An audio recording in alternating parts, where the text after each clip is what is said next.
You want to check Facebook? You want me to go on Facebook and see, or? Oh yeah, if you can. If you don't have the ability, it's just to double check. Okay. So it looks like Periscope is up and running. You can see that actually on your Twitter because Periscope is part of Twitter. Yeah, So yeah. Oh yeah, and we just got a notification on Facebook. I was off of Facebook for fucking 44 days, and now I get back on. There's like a new layout, and I'm fucking clicking around like somebody's grandma not knowing how to fucking do it. And the last one I'm gonna yeah. check is YouTube. I shouldn't have to check. I think it's all working. I'm sure people will be coming in and chatting sometime soon here. Oh, you know what? I do have something here that should Oh, okay.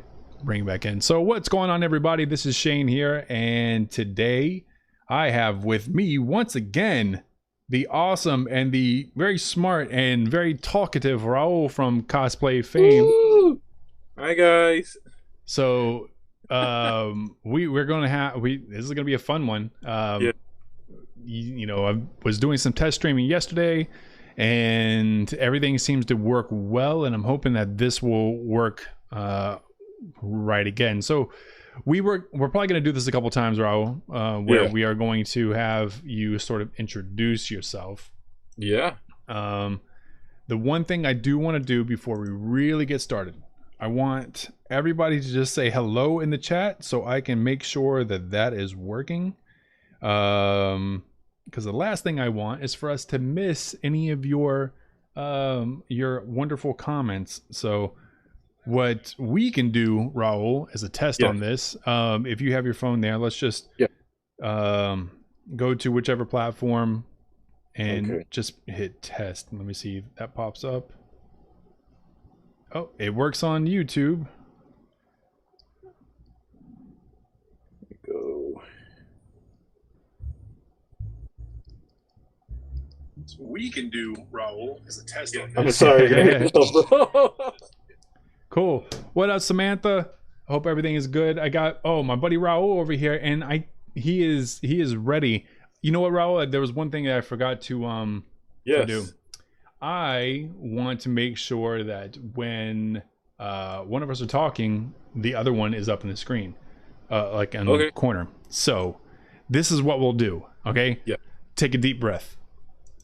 All right, take a deep breath directly from your mask and tell the world who you are and what your deal is, bro. And then I will in the meantime create a couple of scenes here so that we can see each other.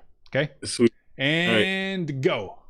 Hi everyone. So I'm Raul at Cosplayfame. You can follow us on all social media on all the things at COSPLAYFAME. I'm in Miami, Florida. I'm a pretty chill guy. I really like ramen soup. I really dig ramen.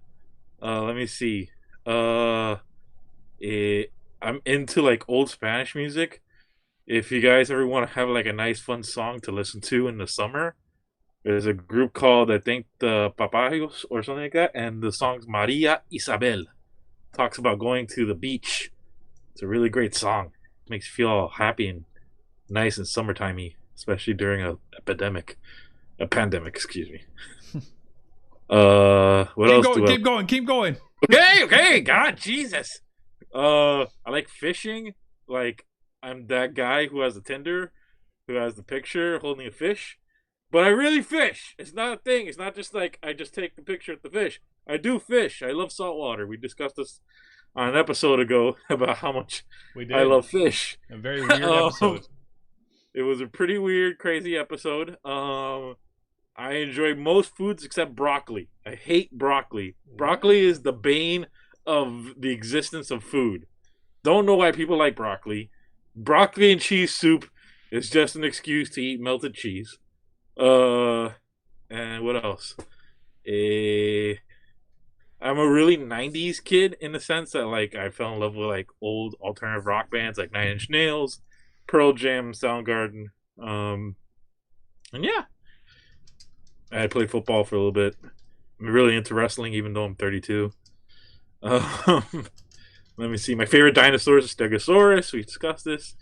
Uh, Favorite movie is Gladiator. I love Gladiator. Who doesn't? Wow, you definitely you under enunciated that. Gladiator. You How do they said sound? gladiator. Gladiator. It's like the Gladiator. D was completely gone. Let me uh, see. What? Go ahead.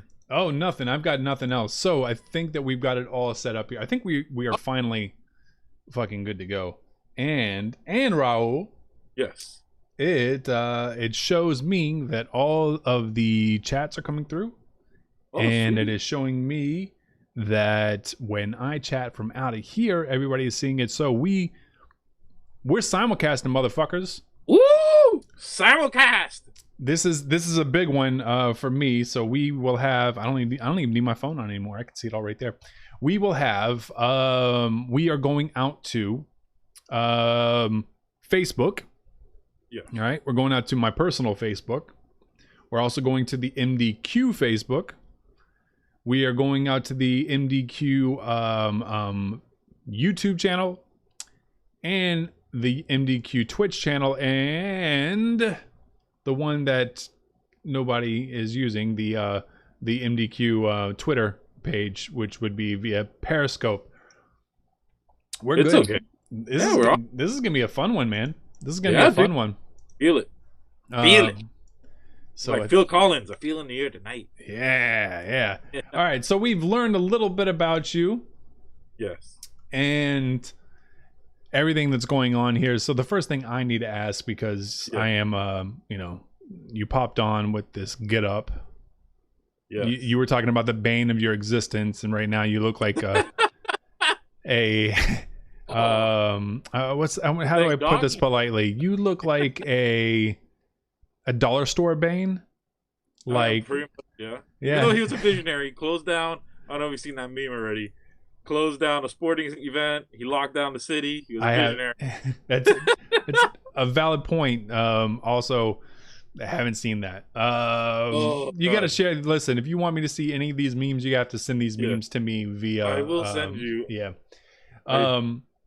So, first off, I want everybody to look up there on the top right of the screen. That is a phone number for you to call in if you want to be on the show. The number is 1401.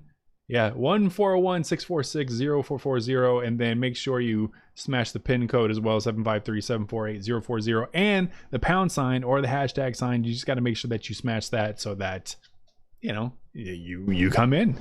Don't be an asshole if you do. So, Raul, tell me about this this mask that you're wearing. So, Shane, I told Shane last week that I have officially become a frontline healthcare worker. So I have my N95. Send your thoughts and prayers to Raul at cosplayfame.com. No, don't do that. There's much more important people that need thoughts and prayers. So I'm wearing a N95 mask, but the reason I'm wearing it is because you're gonna notice immediately when I take it off, we have a surprise. Hold on. Oh, this is gonna be gross. Oh my god. No beard. Let me just listen. I no, look like Hispanic Will Sasso. I know. That's a good reference. I really appreciate the Hispanic Will Sasso reference. No, you know what, man? It works for you. Doesn't look bad. There's always an internal feeling someone gets when they shave, especially if you're somebody that has a beard.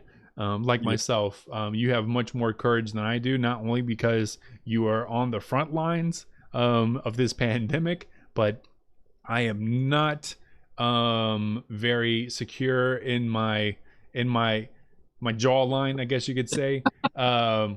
So if this was 10 years ago when I was a lot more fit, I'd be like, hey man, goodbye facial hair. But now, even though I've lost some weight, it's keto loss, which means I am thinner, but I am still somehow fatter.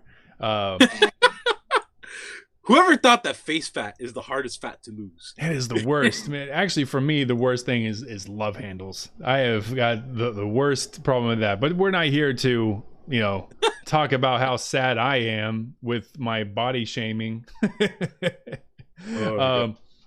Cool, man. So it's great to have you back on. Last time The show went on for 4 hours. I don't anticipate this is going to be a 4 hour show, but if it happens to run that long, then I'm sorry. It's okay, But the bro. reason that it ran so long is because there was some magic that we caught that night, and we just had a great conversation, and we're able to carry it on and on and on and on. So I'm gonna need you to have that energy one more time, because there are going to be people on this stream that did not get to meet you and did not get to join in on the stream last time. So we may be repeating ourselves a little bit, and we may talk about some of the same things, and we may talk about we got to talk about some new things. Yeah, please. But either way, it's going to be fun. So we'll start off, and real quick, I'll share the story of how I met Raul. So I've actually met Raul in person, I guess you could say twice, right? Yeah. Back in 2018, I hosted my first panel, Cordero and I. And on that panel, the day before, I got the pass, and I was able to go to all 3 days of the Comic-Con. It was Tampa Bay MegaCon. I was able to go to all 3 days. So I used this as an opportunity to see all the people who were hosting panels on Friday. And it just kind of like helped tame my nerves. So on that Friday, I can't remember exact time. I think it was around 9 at night. Way later, bro. It was later. Oh, it was a 10 o'clock one. So around that time, I went in there and I saw you guys' panel. And I'll have you know that there were other things going on, but you guys had something that was interesting to me. And the rest of it, there'll be some shit that it's just like, I don't care. I can't even come up with something that's so whack that some of these people do. Not to shit on other panelists. No, I mean, don't get me wrong. Some panels are just ridiculous. And we'll get into that, because I actually have some beef with some panelists. Something that I've noticed. Well, not specifically, but it's something that I noticed going to these Comic-Cons the last few years with other people who do panels. There seems to be a certain breed of people that do these panels, and it's something that I'll get to a little bit later. So just to so I went to Raul's panel, him and Diana, and there was one other gentleman that was with you. At that time it was Parker. So it was Raul, Diana, and Parker, and they were hosting their panel. And you guys have been doing panels for how long? So we started Cosplayfame 2016. I've done panels because I've done it for friends and stuff like that, and I helped out. So I personally have been doing panels now for at least 5 years. Oh my God, are we having a drink off? No. I just I didn't prepare with my my chalice. My remember the last time you were making funny because I had the I washed dishes. I had a Stella Artois glass, and had like gold line rimmed. I had stolen this from a previous job, probably 5-6 years ago, and it's out of the scope of what is it called when you're outside of the judgment of law after time? What's it called? Statute of limitations. Statute of limitations. Yes. Yeah. So I was in the statute of limitations when it came to where I got that Stella Artois glass from, and I totally broke it the other day. No. I was washing dishes and I set the plates in there, and then I put the glass in last, which was stupid, and then the plates tipped over and they smashed the glass. So I viewed it saying, so guys, people in the chat, we need to replace Shane's Stella Artois glass, or we need to get him like a serious pimp chalice. Like we need to make like Grandmaster Kane, and we need to like 90s it up as much. If we could put like a clock on it as well, that'd be great. Oh my God. Yeah. We need to hook you up there, bro. I will thank you all dearly for that. But since I don't have that, I do have some other glasses. Obviously, I'm not a complete heathen. But throughout the day, I found that it's easier for me to just keep a jug of water next to me rather than, whatever. So sorry if you see me throughout this stream going like this. Just trying to chug a jug of water. Especially with these streams, because you start talking for so long and then your mouth gets dry, and we totally. Like a side topic. Can you imagine the first guy that cup? Like, what was the first cup? It would probably the first cup I would imagine would have been like a coconut or something made of clay. Or do you think they did like the Viking thing with the horn? You think Yeah, that too. But if you ever, I've known some people to have like makeshift like horns that you actually blow through to make like music and stuff, or to do that, like you're calling your fucking tribe or whatever. And I've tried it, and there's something about the bone, like what they put on it, the bone or whatever. It just tastes it like you can taste how gross it is on your lips. So take that for what it's worth. Don't go blowing bones is what you can take away from this episode. For some people, other people, by all means, blow all the bones you want. We're not here to judge. We're not judging. Not at all. Blow the bones. Suck. But I would assume maybe they did that. But I don't know. I don't think that there was just like a regular rock on the ground that was in the shape of something. They probably used their hands and like, hey, this kind of sucks, and then made something. But I don't know. I always loved like thinking about like caveman life and like how, like the first guy to eat an egg, the first guy to drink milk, like how weird he must have looked to everyone else. Thanks for talking while I took that it's big okay. drink. It's Todd. Like yes, I love to imagine that all of my caveman characters have like frat boy names. So like, why is Tucker drinking out of a nipple? Yeah. What's going on? Todd ate that thing that came out of the chicken's ass. Oh my god. I like the caveman with the bro names. Brad the caveman. Oh, is it Brad? Yeah. What's another bro name like that? Chad. Hunter. Hunter is definitely a bro name. Hunter's a bro name. And chat, please. What up, guys? They were right now. We're just kind of talking about whatever. So this is RCAS podcast. They hosted us last time. Oh, yeah, and I totally butchered finding somebody else to host. Actually, not you. You weren't on that episode. It was the episode. I had an episode right after. And they hosted us. They rated us. Which, if you don't know Twitch rating it's when they finish up a stream and then they send all the people who are watching their stream over to your channel, right? Cool. So RCAS podcast was nice enough to rate our stream, and then we ended probably about 30 minutes later, and for 15 of that 30 minutes, it was me fumbling around trying to find somebody else to raid. And I looked like a complete asshole. But I appreciate that you guys rated the channel. So RCAS podcast, since you are on here and you will you also host a podcast, Raul here is Love Advice podcast is that what it's saying? No, RCAS. It was Love Advice. Okay, there we go. Sorry, Raul. No, I can see your confused face.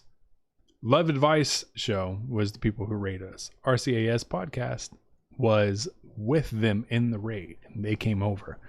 But RCAS podcast, I'll have you know that my friend Raul here is the host of Cosplayfame on iTunes and all the places. What places? I think we got on Spotify a little bit ago. And you were also the host of a few other podcasts, am I right? Yes, I used to host a wrestling podcast called House of Heel. And then I hosted, I'm supposed to be hosting a podcast I was supposed to do with a firefighter friend of mine called Lazy Audience, which is me and him broing out pretty much, like hardcore. And then I've been thinking about doing, because honestly, ever since I had that discussion with you about fish and marine biology, been really thinking about doing a marine biology, just like a marine life show, a marine life. That's a great one. Podcast. I always thought would be really cool. So I think I'm gonna do that. But mostly it's Cosplayfame. That's kind of my bread and butter. I used to be at one point part of like 6 different podcasts, so not a Oh. host, but participating in.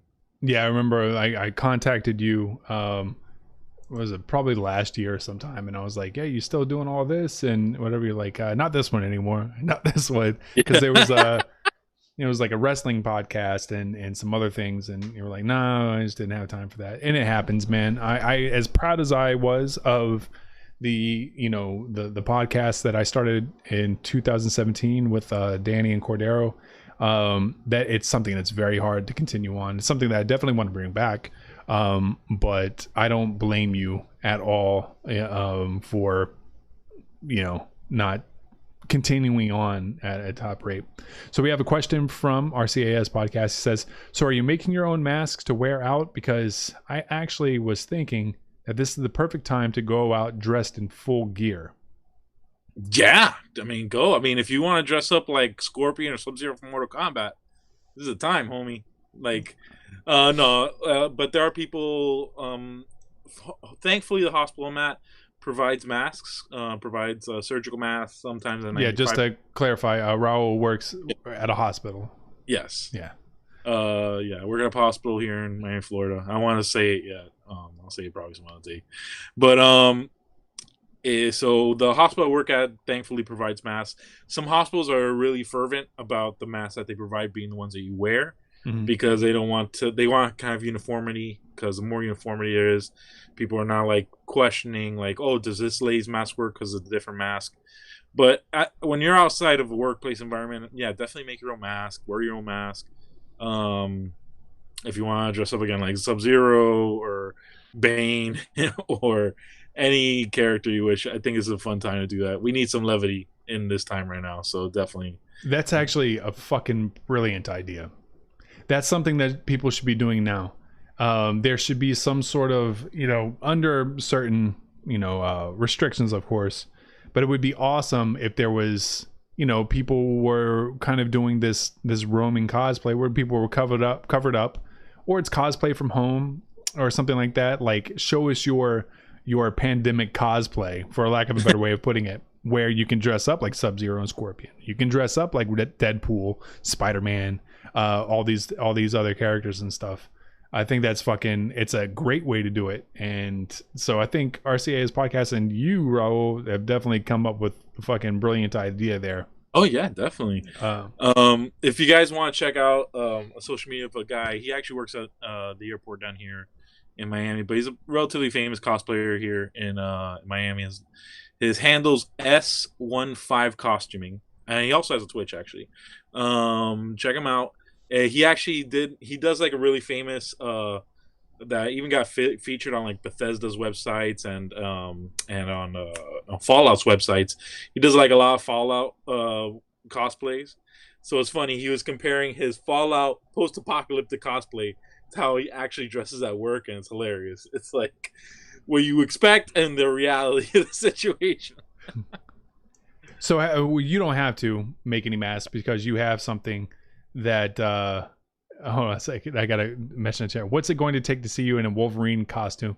If this is my buddy Lucas over in Dallas, I would do a Wolverine. The Wolverine doesn't cover his mouth though, is the thing. So I could do like a Wolverine cosplay, but I need a version of Wolverine to do that where his mouth is fully covered because of the pandemic. I'm gonna take it further.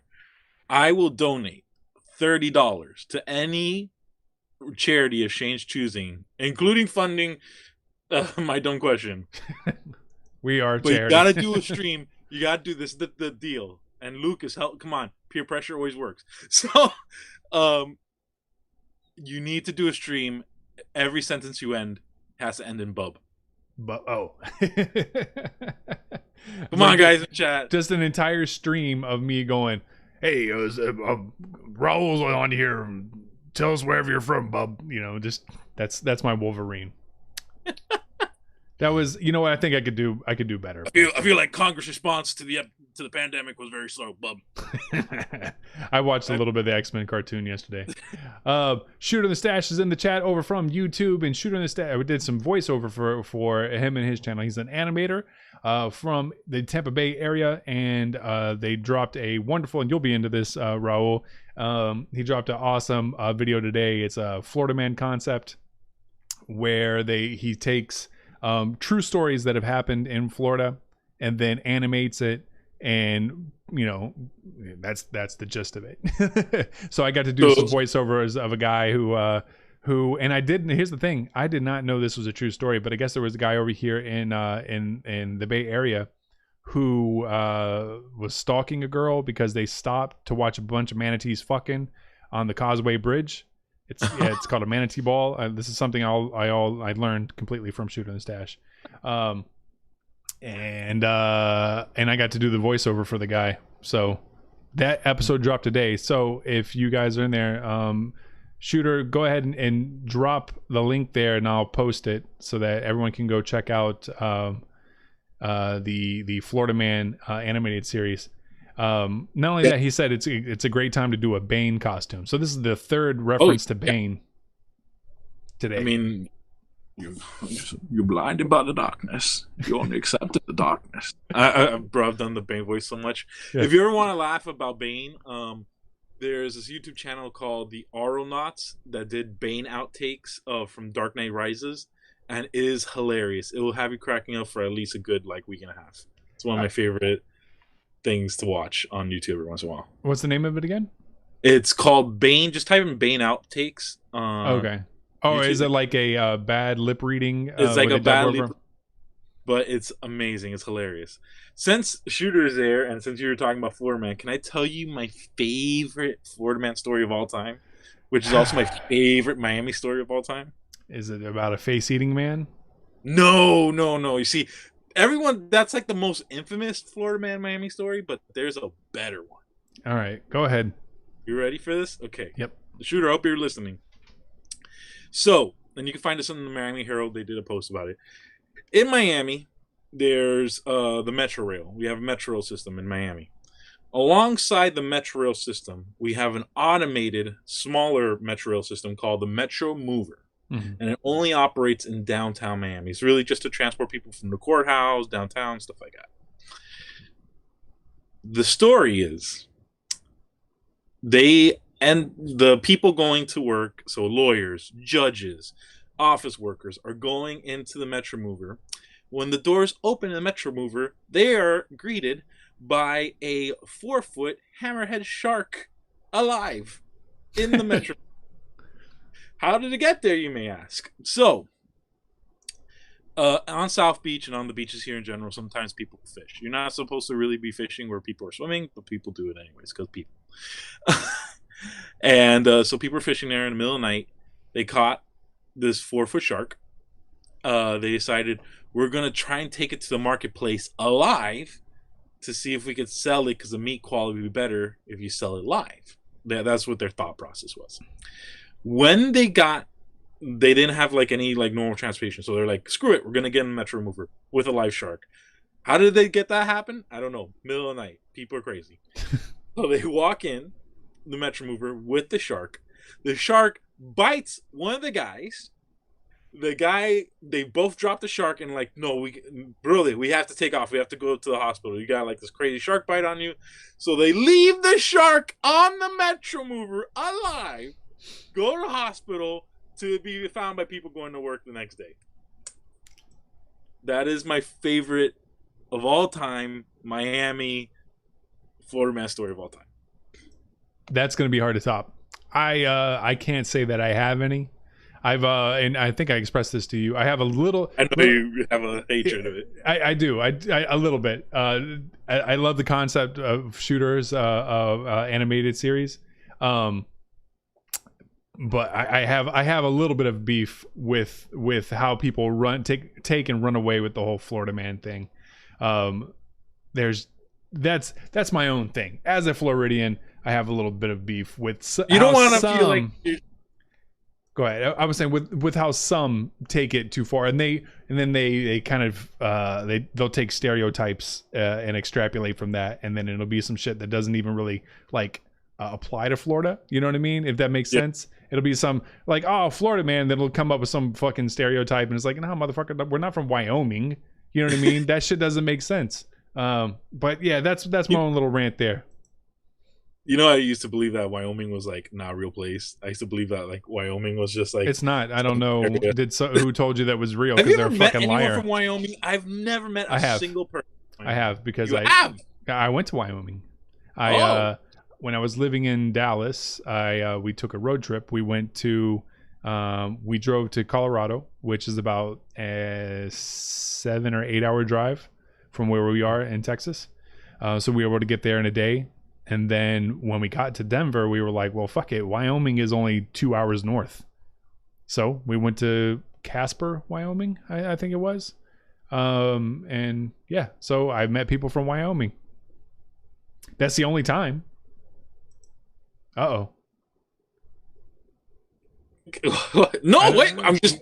Oh, is it a question? I thought we were doing high fives. Oh, we can do a high five. I thought you were like, oh, you met somebody from fucking Wyoming. High five. No, I have a question. All right, go ahead. Why did you want to go to Wyoming? Well, that's the thing, right? So it's a place you don't know anything about. So that's what makes it interesting. You go there and you're like, okay, so what's going on in Wyoming? What do they eat in Wyoming? Bison. And why Casper, Wyoming? Why not? Isn't Cheyenne the capital? And maybe it was the first like major is a very loose term when it comes to Wyoming, but it was the first major city. It may have been Cheyenne. Actually, I'm positive it now. It was Cheyenne. So I know Cheyenne and Casper, the only two places that I know in that entire friggin' state. So we just went there because it was the closest. You know, if you go, to northern Wyoming, that's another fucking 5 hour drive. If I'm just going across the border, bada bing, bada boom, I'm in, fucking. I have now so many Wyoming questions now. What is Wyoming famous for besides being a square? I would say that they are rodeo shit, of course. Okay. Like that's of course Western. Listen, this is. I was speaking of stereotypes. This is what I've noticed in my traveling in the U.S. Basically, you have 4 different main cultures is the best way I can put it, right? Everything can be grouped into about 4, maybe 5 different places. You got the Northeast, right? And people in New England are like a microcosm of just the Northeast in general. But for me, you can lump, all the Northeast, Boston, New York, all that shit together. And then you get down to like mid-Atlantic, but even that shit, nobody cares. Baltimore, DC, whatever, right? And then you have South. And for me, when I think South, I'm thinking Mississippi, Alabama, Georgia, shit like that. Florida kind of hangs its own thing. And then anything, and then the Midwest has, Detroit, Chicago. They got their own thing, right? So that's like 3 or 4, right? And then basically from my traveling, this is what I've noticed. Anything that is west of the Mississippi is fucking... We'll see you in a little bit, RCA. Bye! Anything that's west of the Mississippi, they're just all like the main overlying culture that I can tell is just the fucking Western shit. It's just people with cowboy hats and fucking riding horses. Big buckles. Yeah, that's it. That's what I see everywhere I go. Even in California, I'm in Sacramento. It's like, oh, okay, so your whole deal is fucking cowboys and fucking whatever. And even in LA, like, oh, okay, yeah, cool, you have movies and stuff, but your overlying ideal culture there is fucking cowboys and your relationship to Mexico. That's how it is all the way. Now, I haven't been to the Northwest, like, Seattle and all that. I would imagine it's a little bit different, once you go Portland and all that stuff. Maybe even lump San Francisco in that. But for the rest of it, man, it's just a bunch of people, Route 66 fucking cowboy hats and horses. That's how I see it all the way down for the vast majority of the country. Yeah. So that's how many Cracker Barrels did you pass on your way to Wyoming from Dallas? I don't know. I'm not even sure. How far is Cracker Barrel's reach? I mean, they are kind of I mean, I wouldn't say global, but they are definitely national chain. Okay. I did not count. Here's the other thing. Once you start getting into like that part of the country, it starts to feel almost, other than like everybody speaks English and they're cowboy hats and horses. It starts to feel like its own little world, because who the fuck is going to open up a fast food chain in some bumfuck town in Wyoming? You know what I mean? Yeah. You know, they're not going to do this. So I don't think there were too many, and it wasn't even like a regular highway or interstate, you know? So you're going through and it's not like, oh, we're on I-75, we're on I-95. It's nothing like that over there. It is, here's a fucking 2-lane road that takes you into Wyoming. You know what I mean? Yeah. So you go by and it's just very desolate and there's not a lot. There's pastures and fields and fucking bison. Tons of bison. That's cool. That's cool. We even stopped on the way back and went to like this park where they built their own train. You know what? Got to be honest, kind of very Tiger King-esque in the way that it was like a makeshift zoo with bison, and I want to say they had camels for whatever fucking reason. Some very friendly cats and maybe some chickens.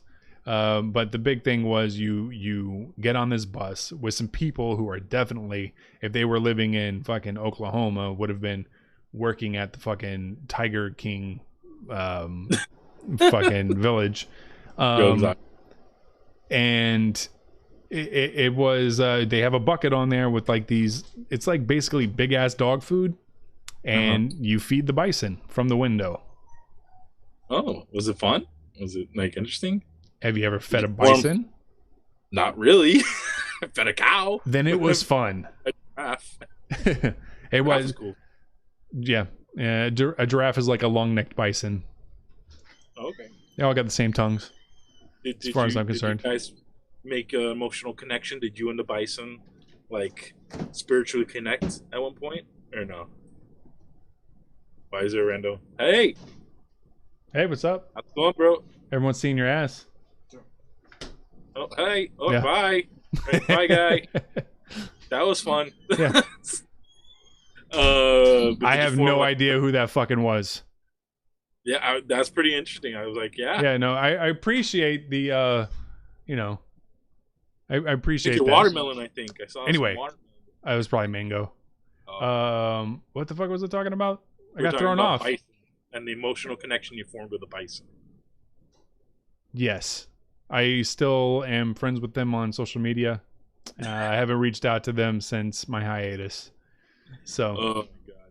So let me ask, would you do it again? Would you do, because for the listeners and the people in the chat, if they're there, you, for whatever purpose you want, you can say it was for Lent, you can say whatever, you went totally off social media. And I've done that recently, and I want to ask you, how did you feel about it? Like, did you enjoy yourself? Like, did you find that you had more time? Like, what did you feel? What were your outcomes? For the first little while, I kept on wanting to, like, just kind of check on it. So my hands would, if I had my phone in my hands and it was just to, I don't know, answer a call or whatever, my thumbs would automatically just go like pop, open, whatever, and then try to go to, I had already removed the actual apps off of my phone, right? So I would have to go to like a browser to open up Twitter, Facebook, and all that. But my thumbs would do it automatically. They would try to take me over to it for the first few weeks, first week, I would say. And then after that, it was just sort of like, you know, I got this. And there's like a little bit of frustration because you find that, oh, I am not doing nothing right now. Or if I'm like in a meeting or something like that, especially like these video chat meetings, and you're just like, hey, this is fucking boring as shit. I'm going to look at my phone while they're talking about something. You know what I mean? That option's no longer there. So you have to like listen to people talk about bullshit. Recently, this is funny though, because, you know, I got back onto social media, and I'll get to how I felt about it afterward. But when I got back on to social media, I took the opportunity and I did that. So they were talking about some shit, and I'm just sitting there like kind of looking at my phone, but not making it very obvious. So I'm like looking down, whatever, back up, and they're like, Shane, you'll take care of that, right? I was like, yeah. Like something. And they're like, no, we don't want this person to know about this. Because they were like, we need you to set up this meeting. I was like, yeah, I'll get him on there. And it's like, no, we don't want him on the meeting. We want it to be about this person. and I almost fucked that up because I was back on social media. In general, though, like I'm happy to have cut it out. Now I'm back on it, and it's more of a check my DMs and then keep it moving. Scrolling through my feed is just irritating as fuck. There's always some stupid shit on there that I'll see it and it really has no effect in the grand scheme of things, but I'll read it. I'm like, this is now my day's fucked. You know what I mean? I hate that I give like this boomer response. Do you feel like it liberated you? Do you feel like it like did you feel like a lot more relaxation, I guess, when you were off it, or did you still have like that want to get? Because I when I did it, I literally moved all my social media to the last page of my iPhone. So when I had to flip like 3 or 4 times to get to it. And I remember being like, God, like I have so much more time in a day and stuff like that. I don't know if you feel that way at all. Well, it was a matter of, retraining my brain to be able to focus and not to be annoyed by shit, small shit that has no effect. Because I'm bad at that. I can go on there and read something, and then it's just like I think one of the worst things Facebook ever did was to add the emojis as responses. You know what I mean? So now there'll be something on there that is, it's a good story, but like the third emoji always will be like an angry face, no matter what. So shit like that's like the emojis and like what? Like, well, no, like I don't check them. I don't like read the comments and stuff like that. But when you're scrolling through, you can see the 3 emojis. It's always likes because people are lazy, right? So the like will be the first one, and then it'll be a laughing face or whatever the next 2. But it'll be like here's an example, and then I'll get to your comment shooter. Say it's like a story about police brutality, right? It'll come up and it'll say, hey, this person was shot, whatever. It's a story that doesn't need any sort of emojis, but the things you'll see on this story where it's a tragedy, no matter which way you slice it, you're going to see your likes up there first, and then the next 2 emojis are going to be what? Angry face and people laughing. You know what I mean? Because people are fucking sick. So now I have to scroll through this, and I'm like, see a news notification for fucking CNN or whatever, and it's like, 3 people were fucking killed, by cops, or a mass shooting. You know what I mean? There was a mass shooting, 22 people died, 3rd emoji, fucking laughing face. I don't need that in my life. That's fucking stupid. Before, I know you have to get Shooter's comment, but I have to ask, have you gone like down a rabbit hole where you track the person like who did the laughing face or the angry face? If it is on once or twice, if it was like a comment that didn't have a lot on there, because I follow a lot of like development things, stuff that's going on in Tampa. If like there's a new project or a new high-rise being built, there's a page that I follow that kind of covers all that. And I noticed one that the Facebook page I was following is called Urban Tampa Bay, and I would go on there and would see like, oh, new fucking high rise going up in downtown, 45 stories, whatever. Everybody on there's excited. It's like, oh, that's awesome. It's part of this big ass project. It's going to change the face of downtown. And then there was like one angry face from somebody. It's always the same fucking lady that's just like, oh, this isn't the Tampa I knew, whatever. And it's like, bitch, like you go in there and you look, and like she's from Michigan or some shit. She's not even. I can't count. It's like her, and it's just like, what? Shut the fuck up. That's like one thing that irritates me as well, as a Floridian, is people who are like, that's not the place that I knew, whatever. And it's like, everybody here in this motherfucking state is from somewhere else. There is no what it was. You know what I mean? It's what it's going to be. So shut your fucking mouth, or move back to the fucking Midwest or wherever the fuck you came from. We're sick of hearing it. You fucking boomer. Yeah. Now, to get to Shooter's comment, says it's weird how our brains are trained. And that was sort of why I decided to jump off of social media. I use Lent as just like a vague reasoning as to why to do it. But essentially, I just wanted to I felt like my own content, I wasn't creating enough, or I wasn't focusing enough at work. So I was like, if I get this shit out of the way, I can kind of be able to focus a little bit better. Even if it's just like, it buys me another 15, 20 minutes a day. which it ended up doing more than that. But in my mind, I'm like, if it buys me another 15, 20 minutes a day by staying off of social media, then that's a win. So that's what it did, and that's when I kind of stuck to it. And now, like I said, I don't even scroll through. I'll check the DMs. I'll say what's up to people. I'll share some stuff, and then I'm in and I'm out. And I think now I'm even coming up with a point where it's like, okay, I can go into social media, but it has to be under stricter guidelines. It can't just be because I'm bored or anything like that. What about you? It was very similar. I found that like, and especially when you're like, I know you're not, but like when you're single, you're trying to make connections, I guess, always, and like especially when you don't have a lot of friends. So you use social media kind of to like absorb that free time or that feelings that you have or that emotion that you're kind of supplanting it with. The problem is that you go down these rabbit holes where you get angry at things for no reason, or you make things bigger in your mind and you feel like they're in your scope of like the scope that you can affect things. Like there's this famous graph of like the real world, your region, the people around you, and like the only things you can really affect are like the first two circles. You can't really affect the other circles. I mean, unless you're like, Steve Jobs or Elon Musk or something like that. Not saying that. I mean, everyone has the ability to affect the world. I apologize if that's coming off that way, but the point is that you control like the scope of your control. You know? So I was feeling like I was dedicating, like you feel like a horse sometimes. You feel like you have blinders on and you're just like straight sucked into a screen that's like what? Like this is like a 2-3 inch screen by 7, and you're just sucked into this world. And I hate being like Pocahontas of this thing, but like there's this beautiful world around you with great colors and awesome shit, and you can see a hawk. I saw a hawk last week on a walk. It was awesome. Or a bison. Or you could see like a cat. Like, I don't know. There's a million things you could see. And we're sucked into this phone. And don't get me wrong, I love my phone. I love the fact that I have a supercomputer that's more powerful than the computers that sent a goddamn spaceship to the goddamn moon in my pocket. I love that.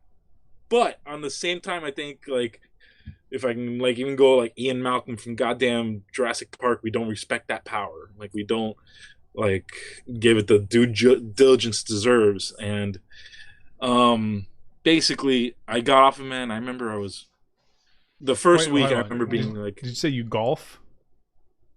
Is that what you said? Did you say you golf? I do not golf. Yeah, I was about to say. Do I look like I golf? Well, maybe. I don't fucking know. I know. You look like kind of like now. I do wear Sperry's, so don't. Sperry's? What? I am learning so many things about you, and I'm about to kick you off this goddamn show. I wear cargo shorts. Cargo shorts? Well, I saw that. That's all right. Come on, it's the pockets. They're so good. It's so nice to have pockets. It's the best thing. Who doesn't like extra pockets? You got a place to put your keys, a place to put your phone, your wallet, your second phone for your mistresses, your third phone for your other mistresses, your gambling money. It's great to have multiple pockets. Get the fuck off my show. No. All right. Okay, so you weren't talking about golfing. You were talking about something else. Go ahead. Forgot what I said that sounded with a G word. I apologize. The point is I got off social media and I felt much better about myself. I felt like, I don't know. Do you feel like you slur your words together? Because I do. I do. I'm sorry. Am I slurring? No. I think that's what I slur my words very bad. It's just so like again, words. It will come out as one word. So I think when you said got off, it came off. It sounded like got golf. off. Okay, and then golf. I apologize. I do watch golf from time to time. That's still fucking weird. When Tiger Woods is playing. But is he even still fucking golf? Yes, he still fucking golfs. He's the fucking golf man. I don't fucking know that shit. Like, why the fuck would I know that shit? I don't know. Would you consider ever playing golf?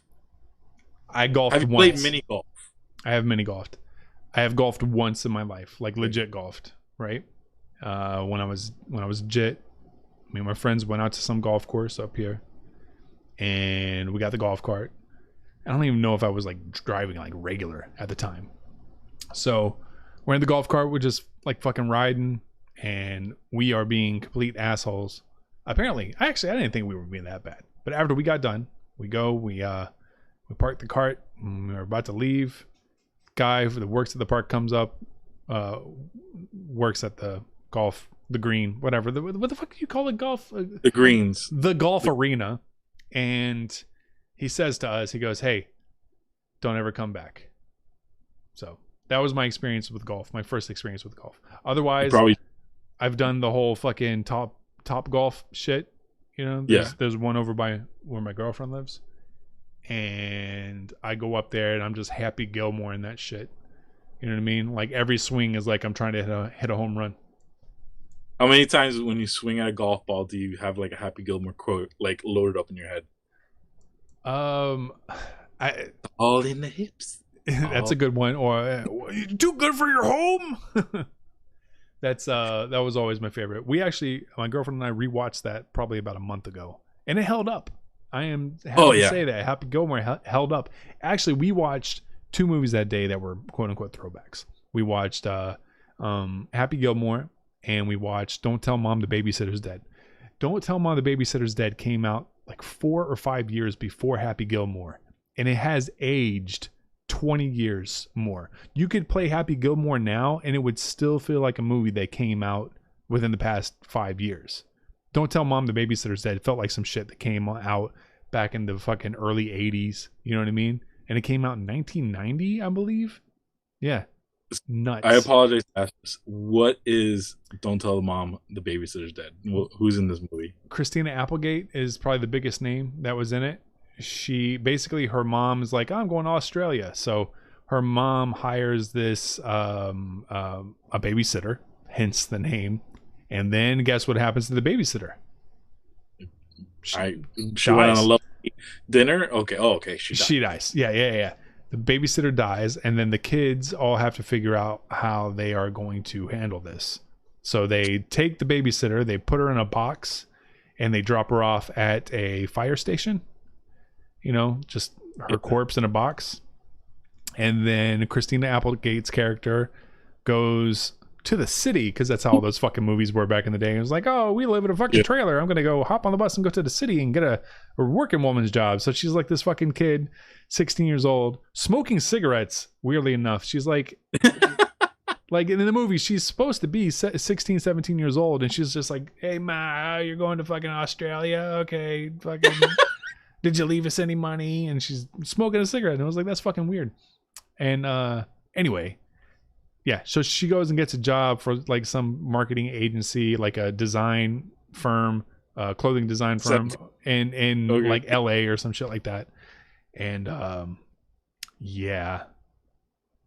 And then silliness ensues, and she becomes like successful at her job and has this big fucking, not talent show, what do they call it when they show off new clothes? Like a walk, like a fashion walk. Yeah, a fashion show. So I like how neither one of us got the answer, knew what the fuck that was called. We just kept on. It was like, it's a talent show. No, it's a fashion walk. It's a something. It's a fashion thing. Anyway, and then everything falls apart. That's it. Don't tell Mom the Babysitter's Dead. In a nutshell, I think I've Raul, I think I nailed explaining that movie to you. Now I spoiled it. A PG-13 Weekend at Bernie's is what it sounds like. Was Weekend at Bernie's not PG-13? I always felt like that movie was rated R. I never, spoiler alert, I have not seen Weekend at Bernie's all the way through. And I'm pretty sure I mix up part 1 and part 2 all the time. Don't ask me why I saw part 2. I just saw part 2. Well, you saw... You think you saw part 2 without part 1? How did you know what was going on? I was a kid. Like, it was on TBS. Like TBS, ironically, or TNT used to always show like Weekend at Bernie's. Besides the Rocky like trilogy that they always show like every holiday season, TNT would also show like Weekend at Bernie's, or like what's another like movie they would show all the time, or like Beethoven, like during in TNT like all the time. But that, I mean, the way you described it kind of sounds like I would imagine like they're trying to put the corpse somewhere else, and like, oh, it falls out, and wackiness ensues. And Well, the babysitter dying, you know, in spite of what the name or the title of the movie is, it's not really that big a deal. Like, she dies and then she's gone, and then at the end there's a post credit scene where the guys are burying her, and they're like, oh, she was a nice old lady, and that was it. oh, It's, has nothing to do with like a Weekend at Bernie's. no, Movie lies to us. it's actually it's a lot. It's, I wouldn't say it's hardcore, but it's a PG-13 movie, but for a movie in the 90s, I would say it's actually a little more cutting edge than to be expected. Because when I was watching again, like I said, it's got like a 17-year-old girl who's smoking and shit like that. And Okay, so now you bring me to a question of like movies from like the 90s and like how questionable we feel about them now. You've seen the movie Big, right? Famously Tom Hanks. By the way, Tom Hanks is apparently cleared of COVID-19. Thank God. America's sweetheart is still alive. I have seen Big. I've also seen Shazam. What are you talking? Are you trying to the Shazam is a Sinbad superhero big movie. the Sinbad movie? Oh yeah, yes, I saw. The Sinbad movie. Did you just fucking what's that called? I did the Mandela effect me? Yeah. All right. Oh, we have to get to this in a second. I don't know if this is a rated R, but he says, any comment on the cinema in Serbia? This is my buddy Dennis. What's going on, sir? Okay. We're not going to get on this too soon. There's a movie called The Serbian Film. I don't know if you've ever heard of it. Oh, I'll let you. Yeah, no. I'm not going to talk about it on this stream. No, you God, dude, come on. No. Do I have to say the C word? Do we say C word and then talk about it? And then I'll be in What, trouble? cunt or cock? Okay. I don't care. No. It is so much worse than any lettered word. Is it worse than Human Centipede? Human Centipede is fucking PG by comparison. Whoa! What Listen. the fuck's this movie? Oh God. No, dude, I'm sorry. He let us down with your friend. We'll blame it on your friend. Who is it? Was that? His name's Dennis. Dennis. We'll blame it on Dennis. So, Listen. Okay. I'll use this time to tell anyone if you want to call in. The number is Please do now. Yeah, it's 1-401-646-0440 753-748-0480 when it comes to the PIN code. Anyway, what I'm saying is, man, a Serbian film is, think about the most vulgar movies you've ever watched. But not just like, I'm not talking about like real snuff films. You know what I mean? Because those are obviously like, just whatever. This is a theatrical movie. I don't know if it was released theatrically. Anyway, but it was a well put together film. It had a big budget. And it is single most, I don't even know how to describe it, man. Just think of the worst thing that you can think of seeing in a film, and it's probably in there. Man, I've seen some bad things in film. Okay, let me ask you, what's the worst thing that you've seen in film? Oh man. Okay, this is a fun question. Because I have like many memories of things that like harken to this question. First thing I always think of is when I was a little younger, I was still living with my parents. No, I'm still here. But the AT&T guy came to the house and wanted to show how like the HD quality of AT&T's boxes was. And he was like, tells my dad, hey, go to HBO, like we'll see like a movie so you can get the aspect of how beautiful the picture is coming in from the AT&T box. And he decides, we were looking at HBO, and Bruno, the Sacha Baron Cohen film, is up on there. And the AT&T guy, for some reason, was like, yeah, put on Bruno. And I was I don't know who this guy is. I don't know who this AT&T guy was, but I like him already. And I was like, no, don't put on Bruno. There's like other movies. That's fine. Let's watch Me, Myself, and Irene or something else besides Bruno. And the AT&T guy grabs the controller from my father, clicks enter into the Bruno film. And if you haven't watched the Bruno film, spoiler alert, there is a good 10-second cock helicopter scene in the middle of Bruno that everyone forgets. But for some reason, as an act of pure, like, immaculate God work, this 10-second cock swinging scene comes on the screen. And you, like, the awe and the shock of that scene being the first thing you see in HD quality, like, kind of took us all aback. Like, we were all like, oh, fuck. And then you start seeing the AT&T guy try to fumble. And like, no, put on NFL Network or ESPN or something.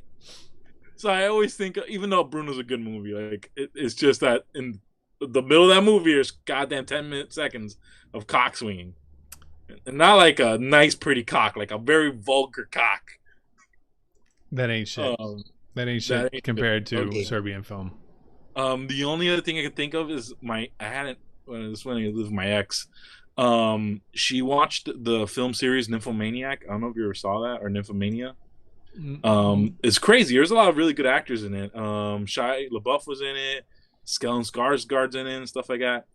In the first segment of Nymphomania or Nymphomaniac, there's a guy who gets a full blowjob on a train in Europe, and it's porn. It's pretty much porn. Like, he, like, money shots and everything. I'm like, Jesus Christ! And this is like a film. This is like an art house film.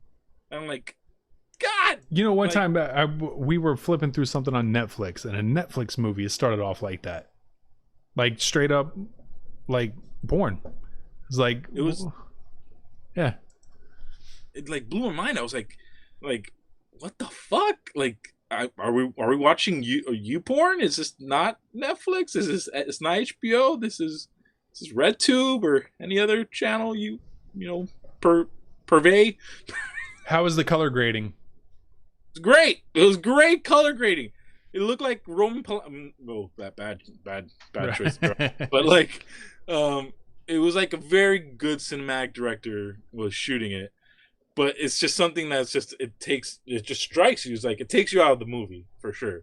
Like, full blowjob happening in the middle of a movie is just gonna like fucking like fuck with your head no matter what you do. Especially when your mom's right next to you. Oh my god, no! I did watch Hot Tub Time Machine one time with my family, and that was weird. But that's the only thing I can think of. Yeah, none of those. Nothing that you brought up there is even remotely close to a Serbian film. A Serbian film is so intense and so graphic that you will never forget it. Think about the feeling that you got when you're watching like Saw for the first time. Okay. And then dial that up to 100. What is happening in this film? That's what I'm saying. You need to go read the synopsis yourself. Actually, don't read the synopsis. Read like what happens. You don't have to watch it. I wouldn't suggest watching it. Is it like, did you see Green Inferno, the last Eli Roth movie? No. That was pretty intense. It was about cannibals, about like cannibal Holocaust stuff. Yeah. No. This is a movie that wasn't released widely. There's no way in fucking hell that this movie would have been released widely. Let's to give you some context.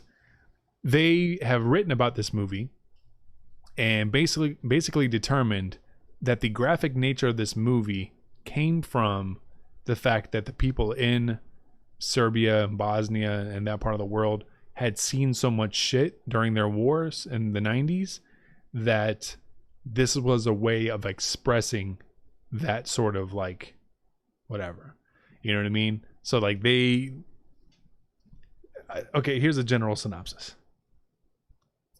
If you don't, I feel like it's hurting you to talk about this movie. You don't have to talk about it. Well, it's hurting me not being able to fully talk about it because I don't know who the fuck's watching. You know what I mean? Like it's pretty nuts.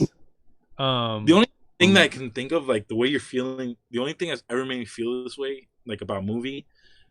I don't know if you remember Uwe Boll. He was a famous, like notoriously bad director. He directed a lot of like really shitty video game movies like House of the Dead, Blood Rain, and stuff like that.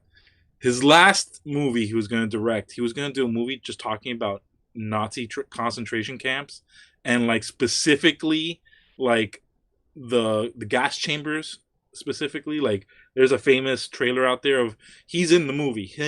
Uebo himself is in the movie playing a Nazi as an officer, and that you see him like leading like people into the gas chambers. And I remember not only the fact that it's going to be handled by a director that's horrible and has no understanding of sensitivity of people and stuff like that, but also like the graphic nature of just that topic, that real topic in the real world. I was like, oh my god, this is like a fucking horrible concoction, if you will. Like having those two things together. That's the way you look and the way you're describing it. That's the way I felt when I saw that trailer. Here's a plot synopsis. There is a Serbian porn star, okay, who is given this drug and is essentially goes crazy, and wackiness ensues in the worst possible ways. That's how I can describe it. You can go look it up if you want. And wait, it's like Two Girls One Cup type of situation? Is that what we're talking about here? No, there's nothing in it that is well, I think that came out that was fake. But there's nothing. Two Girls One Cup is fake? Yeah, I'm pretty sure that it came out that they somehow faked that. I mean, obviously there are parts about that you could not fake. There was definitely something coming out of her butthole, but like what was coming out was not, it was God, what's this dancing around my fucking words here? It's probably that she didn't shit. It was something that was sort of like, and in there? Yeah, it's something that was sprayed in there. Or like a soft serve machine that they put like a butt cover on No. It was really coming out of her, but it wasn't shit. It was like a sort of like a thing. I don't know, man. Isn't it funny that once you even say the words, do you hear the music in your head? Yeah. Well, I don't remember it. I don't remember it verbatim, like how it plays. All I know is that it was just a simple piano. That's what I remember. There's actually a song and there's like a beat in the Serbian film that I really like. Like I don't know who produced it, but it's like a good beat, but it definitely triggers something in me when I hear the beat. It reminds me of the movie, even though I like the beat, and I'm like, oh, there's like a. Isn't it weird how like some songs are like stuck in like a scene of a movie like that, like stuck in the middle, like stuck in the middle with you. The first thing you think of is Reservoir Dogs. Anytime I hear any of this John Williams scores, I had to think of like Jurassic Park and Jurassic Park, Star Wars. It's just funny that like there's certain sequences in movies in general where like whenever I hear bomb, I always think of fucking Inception for some reason. What's your favorite? Well, I'll ask you that next. What your favorite movie score is? Yeah. But in reference, the reason Dennis brought it up is because once I got done, I think I went on this kick where I was just like looking up like the craziest movies that have ever been made or whatever that weren't actual snuff films, and this one came up and I watched it and I just remember being like, holy shit. It was on YouTube for a while too, with English subtitles, but you do not need, like I told a friend of mine, I was like, they're your close friends, so you're just like, hey man, you gotta fucking watch this movie. And like, it's in fucking subtitles. Like, I don't want to watch movies in subtitles. It's like, doesn't matter. It doesn't matter. Watch it. Yeah, you just gotta watch it. So I think that's what happened when I told Dennis this, and he found it. And now, ever since that's sort of been like our thing. We will bring up the Serbian film in all of its just craziness. Does it fuck with your head like Old Boy? I don't know. Did you ever see Old Boy? No, refresh my memory. Old Boy, excuse me. Ugh. It was I think a Old Korean. Boy is about a seasoning. Old Boy. Yeah. Spike Lee not recently, like in 2012, 2014, he redid the movie.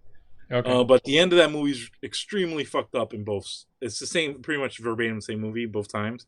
It just ends extremely fucked up, and you kind of hate yourself, feel like really dirty, like you need like 5 showers, and like a soul cleansing. So what happened? What happened at the end of that movie? The movie's a revenge movie. Basically, a cop gets locked in a room for 5 years, for he doesn't know why. He's all of a sudden is released. Is it 5 years, 10 years? It's like five. He's locked in a room for an extremely long amount of time. He all of a sudden somehow gets released. When he gets released, he goes on this path of vengeance to find out who put him in the room and who did all these horrible things to his life. While that's happening, he encounters a young girl. He falls in love with the young girl, has extramarital affairs with the girl. Do you want to know the whole thing about the movie, or I'm not gonna go see it. I'm dude? Yeah, so go ahead and tell me. Okay, it's a good Well, one. it's not to say that it's not a good movie or anything like that. It's just like, All right, well, spoiler alerts for anyone in the chat or in the audience. I don't want to kill old boy for anyone. Which I kind of recommend you watch. Not, oof, if you really want to feel that dirtiness, watch this movie. So, end of the movie, he finds out who locked him up, and it was a child he abused or he bullied when he was a kid, because they found out the kid was having like an ancestral relationship with his sister. And then the ultimate, before he kills the guy reveals that the girl that he's been having extramarital affairs with is his daughter. okay. So, And it gets, oh boy. And then he cuts off his tongue because like that was part of the agreement, like to call it even. The villain says he's not going to tell the daughter the reality of the situation if the guy cuts his tongue out. The guy cuts his tongue out. That's the end of the movie. That's probably the closest that you have come to understanding what a Serbian film is about.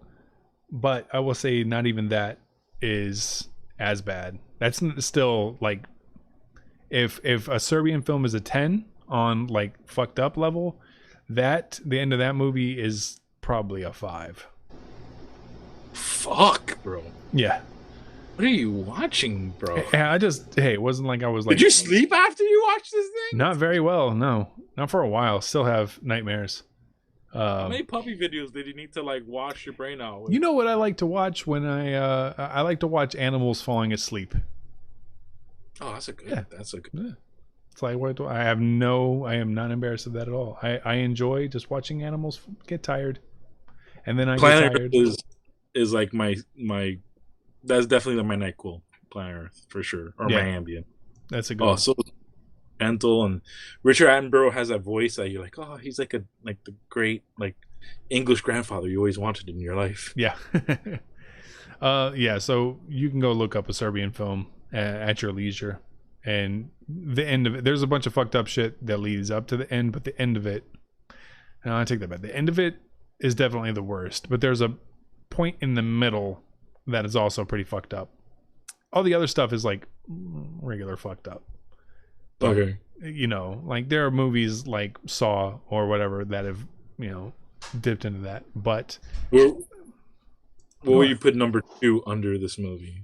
Like, as far as like graphic films, yeah, like, or like a movie that like comes even like somewhat close.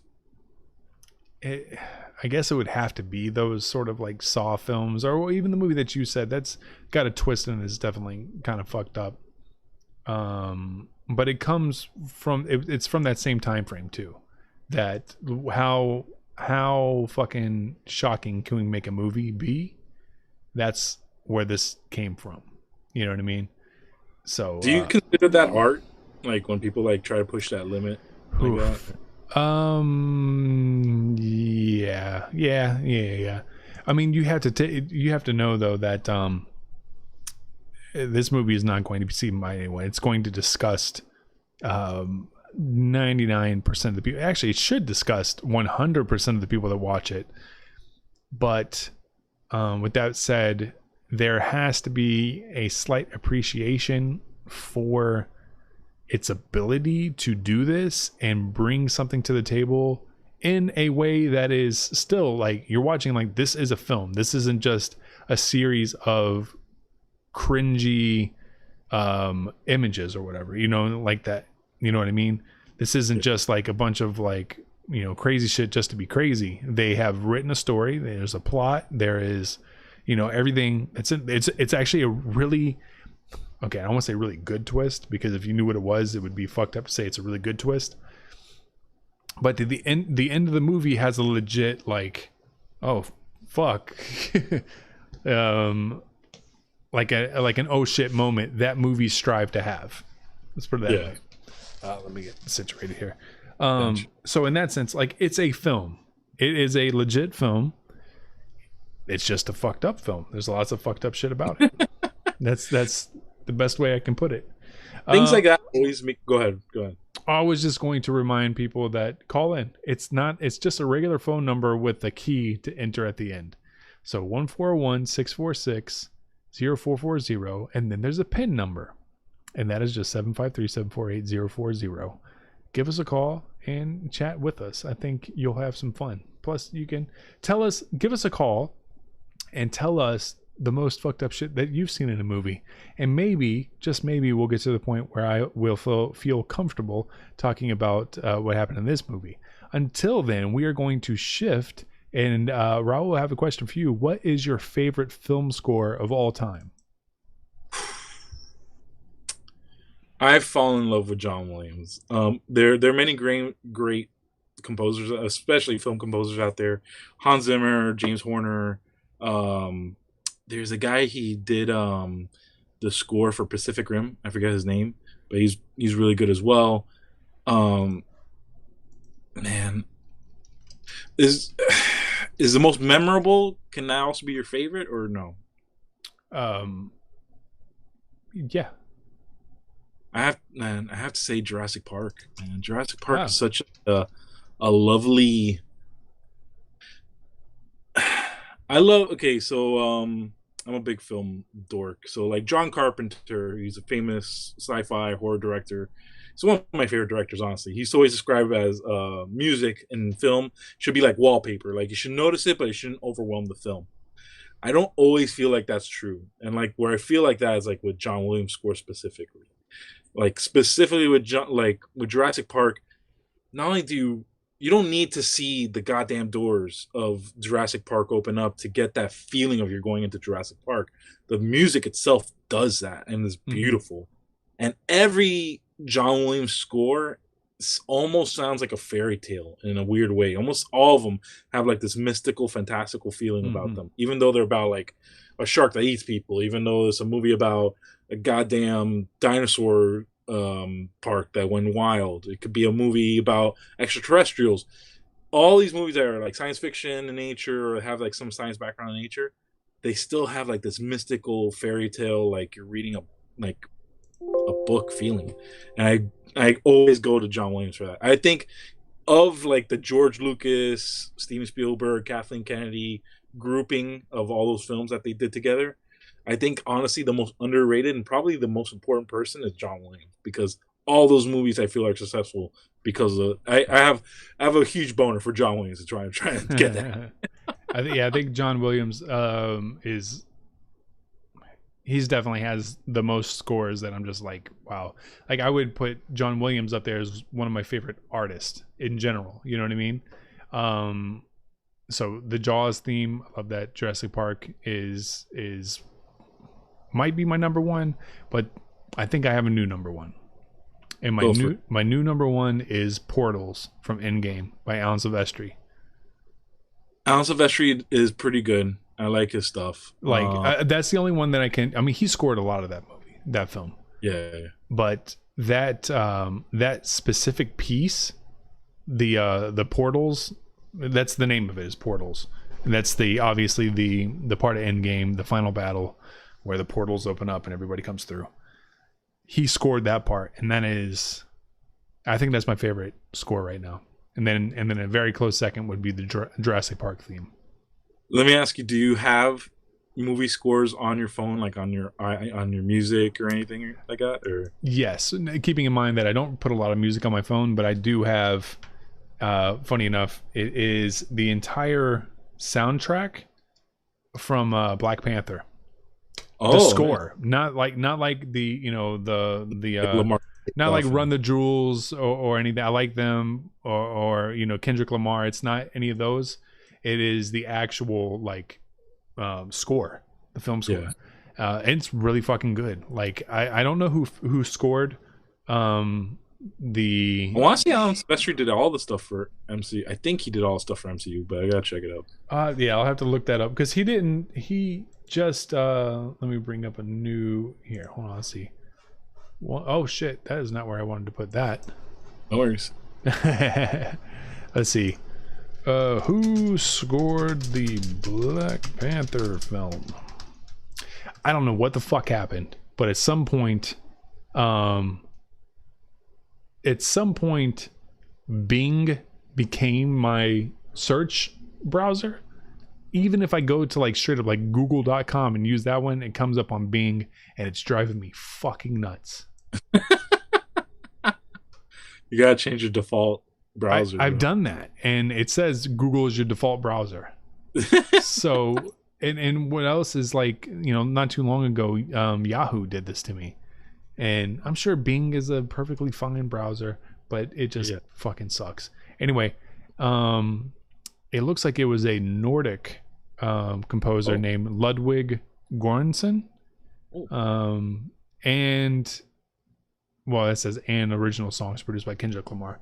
But yeah, so the awesome thing about that, like he was bringing in like actual like other composers from like Africa to like help with the score. So it was just like a lot of cool shit that was going on in that one. I was like, I fucking love that score. So I went ahead and got the whole thing. And I've listened to the Endgame score on on YouTube a billion fucking times. But Alan Silvestri, he just scored the last couple of films. Oh, okay. And then now thinking about it, okay. So I had two songs. So I run a lot, and I used to be on treadmills a lot. So there's two songs I used to always put on the they're on my phone actually because I listen to them so much. One is, did you ever watch Last of the Mohicans? It's been a while, but I'm pretty sure that I have. Okay. So there's a score. I don't know who does Last Mohican score, unfortunately. There's a score where Daniel Day-Lewis's character is running up the mountains, and that score has such like a great like subtle beat to it that's perfect for running, and I love listening to it whenever I'm going on a treadmill or running. The second one I always listen to, and this is like cliche as fuck, but whatever. I listen to the For the Love of Gold in Spanish. I forget what it's called. Estrella. I forgot what it is. And Nino Marconi's score in Good, the Bad, and the Ugly. I love that fucking score. That's another. Actually, you know what? Thinking now on it, as much as I love John Williams, I fucking love that score so much. Yeah, it's like that's one. I'm not talking about like. And I'm talking about like the famous one, not the woo. I'm talking about in the end of Good, Bad, and Ugly when they're having the three-way Mexican standoff. Racist. Final gun standoff. I don't know what else you call it.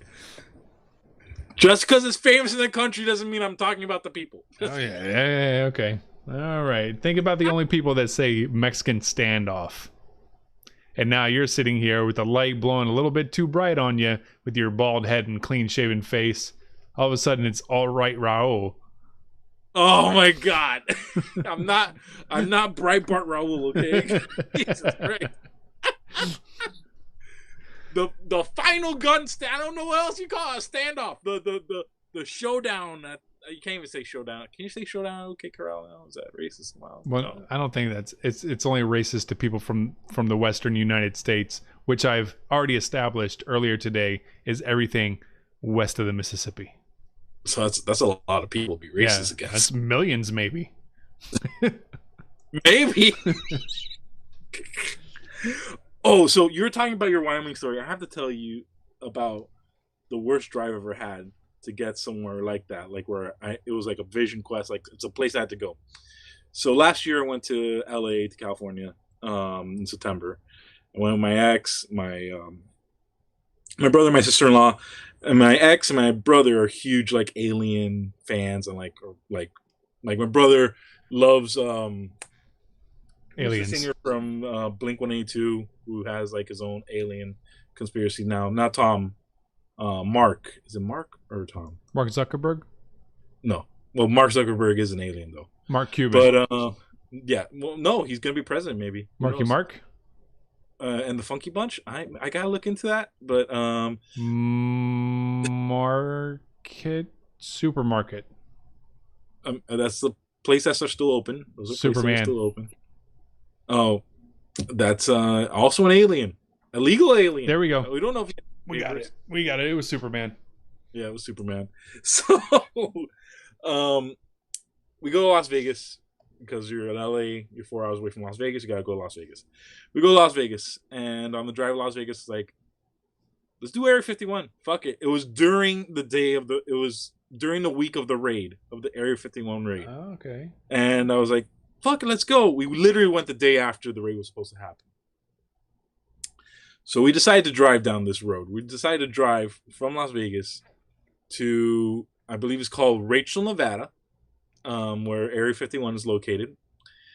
Let me tell you, sir, there's nothing that makes you feel more The Hills Have Eyes feeling or Texas Chainsaw Massacre feeling than that fucking drive, because you're the only car for acres and miles everywhere. You're the only living thing for acres and miles, but you feel like if somehow your car broke down, you're fucking dying immediately. So, I have my own question, and Oklahoma. Driving through Oklahoma gives me that feeling. But I'll have you know, Raul, we have Jose from Brazil checking in from Periscope. Oh, good bom. Todo bem, muito obrigado. That's all I got, man. That's all the Portuguese that I know. Actually, there's probably more than I know. But yeah. There's probably more, you know. Como você está? Right? Yeah. Yeah, okay. Yeah. I got to do that. Como você está? So he probably saw you. No, I brought that up because he probably saw your name and was like, Brazil. Oh, Raul. Yes. Did I ever tell you why I know I speak Portuguese? Yeah. We talked about it on the last episode. Okay. So, bro, that drive is so fucking horrible. It's a 5-hour drive to get to like the most podunk, the most trailerific area of Nevada ever. Like the most cool thing there is like they have a fake spaceship hanging on off a back of a tow truck, and there's literally a plaque, hardcore cement monument that the movie Independence Day put there for some reason. I don't know why. It's such a dumb thing. Like, it's such a shitty area of the world. The point is, I guess I went to Area 51. Whoop-de-doo. Do I recommend anyone ever trying to go to Area 51 ever? No, never. Stay the fuck away from that area. You know what's the biggest thing out there? Alfalfa farms. Do you ever eat alfalfa? No. Do I? Not really. Not really. That means you have dabbled in alfalfa in the past? I don't know. Some people put some weird shit in food. Wouldn't that be funny if that's like the secret ingredient that makes like certain fast foods taste great? It cures COVID-19. Oh my god, that'd be hilarious. Like, oh well, I guess we're all gonna die in a pandemic. But oh my god, bro, yeah, I'd never. It's the one trip. It's cool. I can check it off like whatever checklist that is, but I would never do it again. I would never even recommend it to anyone. That's how I feel about the state of Oklahoma in general. There you go. I'm like, nope, never gonna come here again, ever in my life. This is terrible. Everything about it. But people, there's the whole Broadway musical about Oklahoma. They did, and that's probably terrible too. I haven't watched it, but people like it. And here's the thing: like we went to Oklahoma City, and you know, it's a city that exists, and I'm sure Tulsa has something about it that people might like, right? Whatever. Driving through small towns in a place like Oklahoma, what the fuck? The fuck was that? Drop the thing. Sorry. Anyway, driving through small towns in like a state like Oklahoma is you feel like you feel like you're going to get raped by a guy with a mask made of somebody else's face. You know, that never happened in Texas. I think Edward Gein was like somewhere else, like in Nebraska or something. Yeah, well, I mean, that whole story was built on a bunch of other shit. But yeah, it's very weird. Like if you go to a small, not to get me wrong, there are small towns in like North Florida which are very like they're rural, but Florida is such a like kind of a condensed state that for the most part every place in Florida is just a suburb of like Tampa, Orlando, Miami, or Jacksonville. You know what I mean? There are very few, spots. That's the word I was looking for.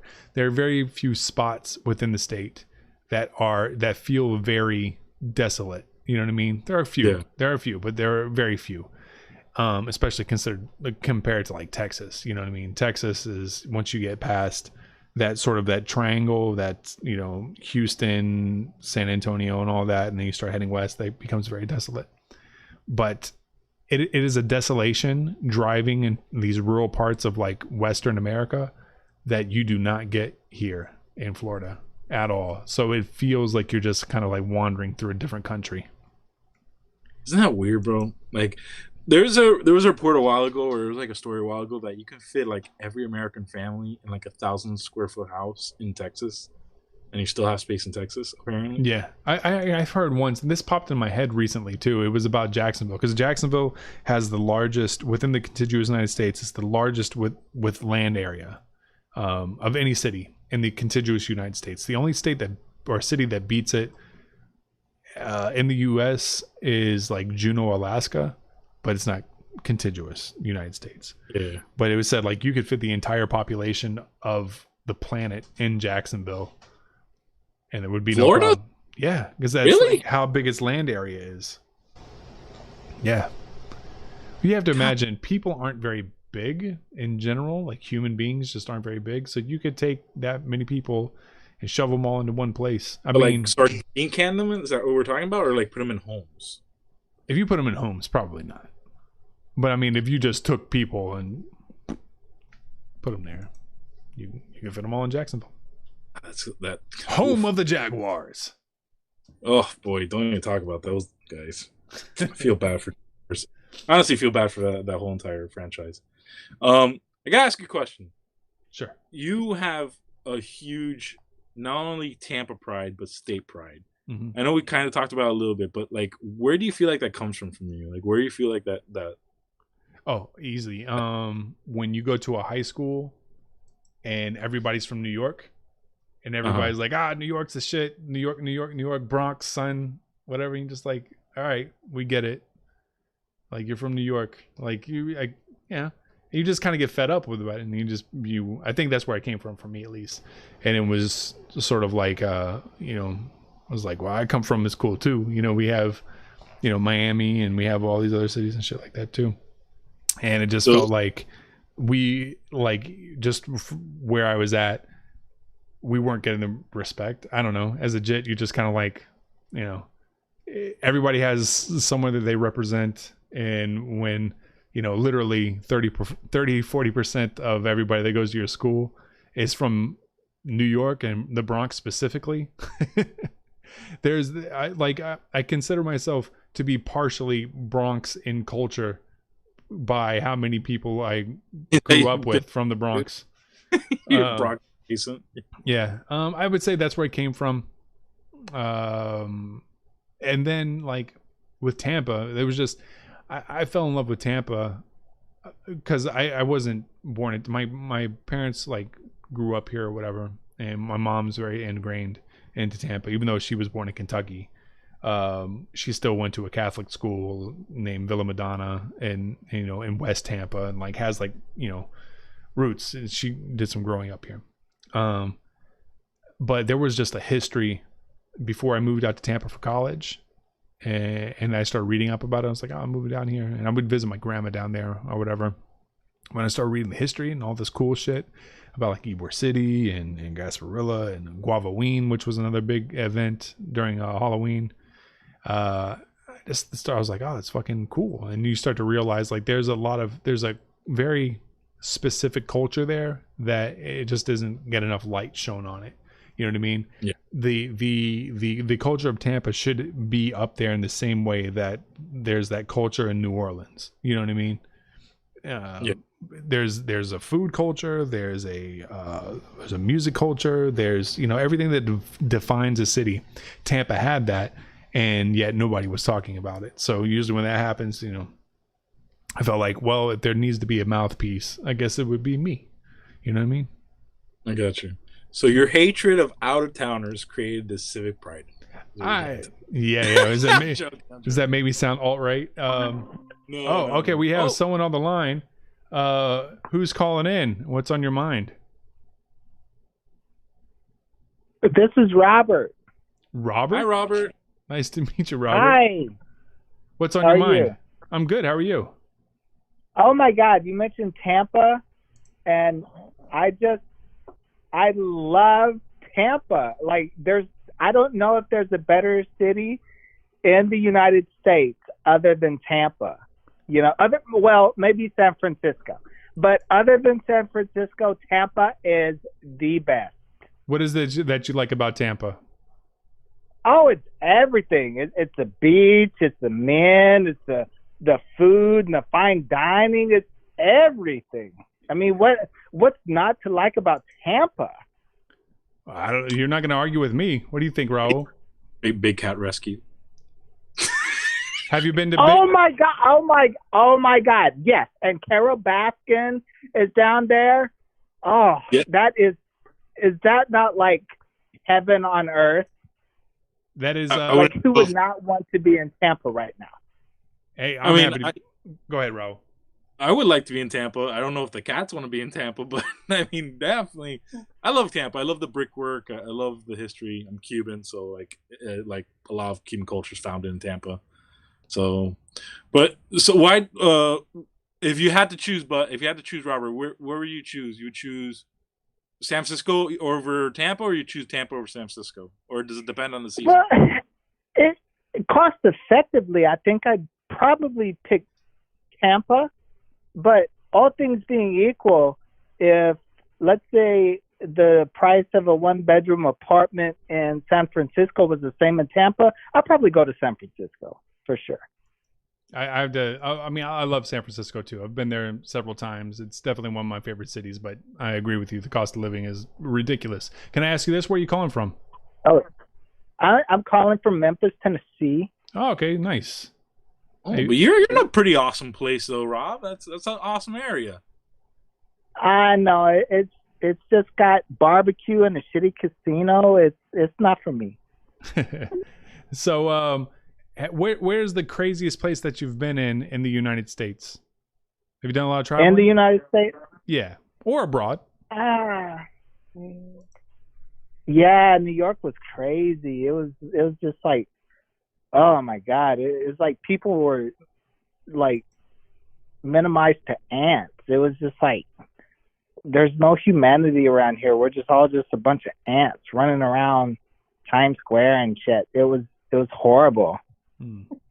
There were guys in Times Square in their underoos, like playing guitar, and like Elmo was like fucking drunk and like don't talking shit about Muslims. It was horrible.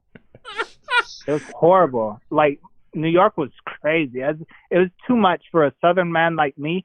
It was too much. I can't go back to New York. Mm. But I love Tampa. What do you look for in a town? Like where you're describing the food, the ambiance of the place. Like what's your favorite things about? Like what is the main things you're looking for in a town or a city? That's PG appropriate, right? Hey. Bro, I mean, we said cunt earlier on this thing, so we're good. I think we're okay. Okay. Well, if that be the case, then I would like a beautiful white sandy beach, if possible. Check for Tampa Bay. A martini, with a martini and an umbrella, and somewhere I can catch some sand, and maybe a big hunk that is just walking his dog. And then also Florida. You can. Well, yeah, but it gets too hot down there. I mean, like Miami and Key West and Fort Lauderdale. No.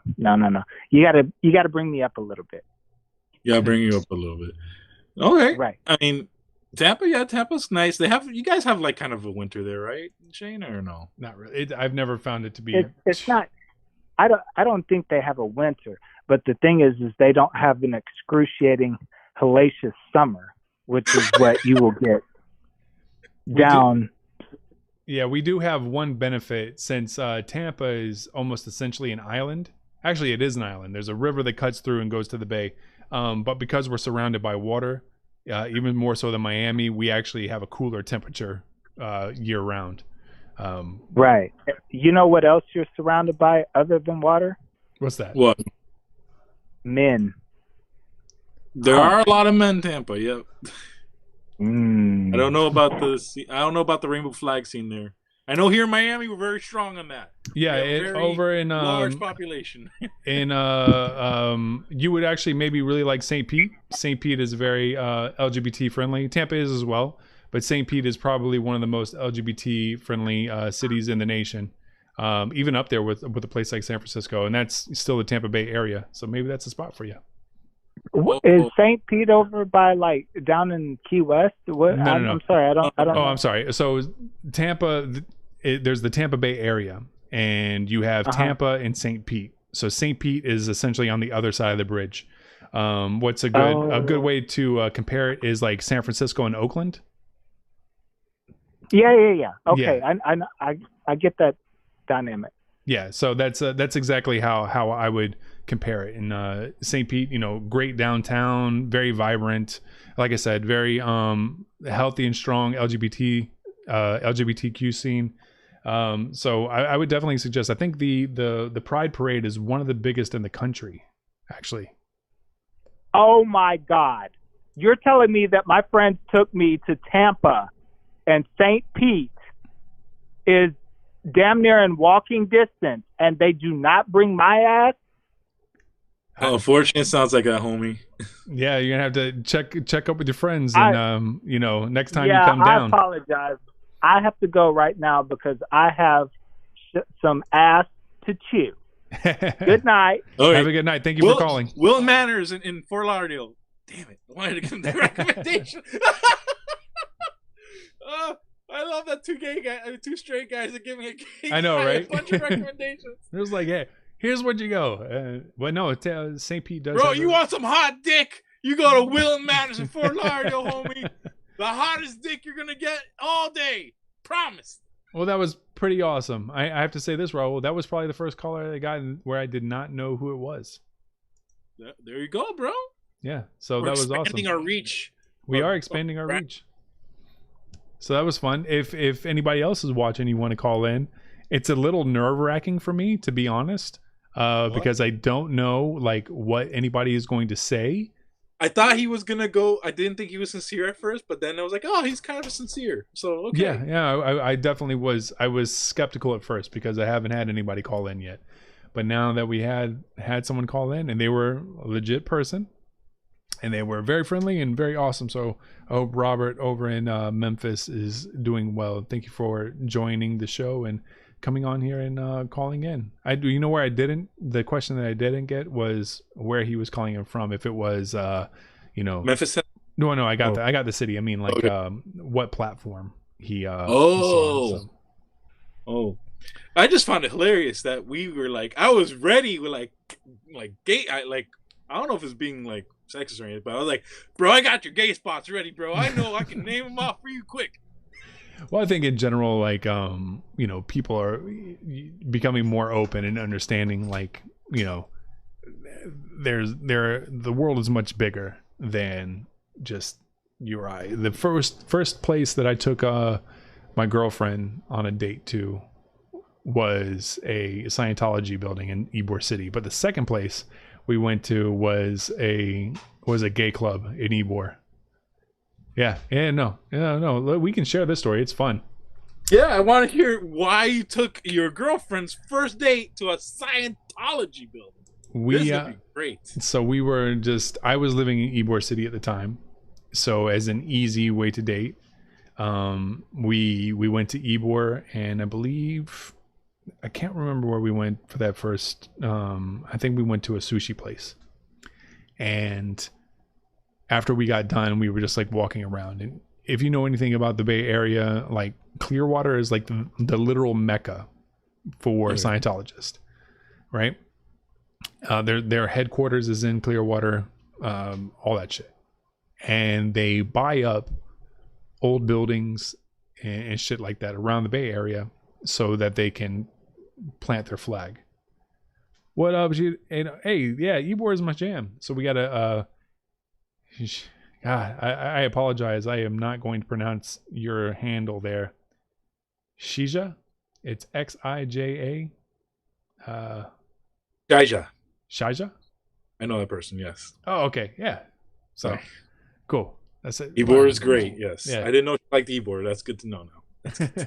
Well, there's a little Uh-oh. laughy face, so I don't know if there's like some sort of inside joke. Yeah. A little bit. Sorry. Apologize. No worries.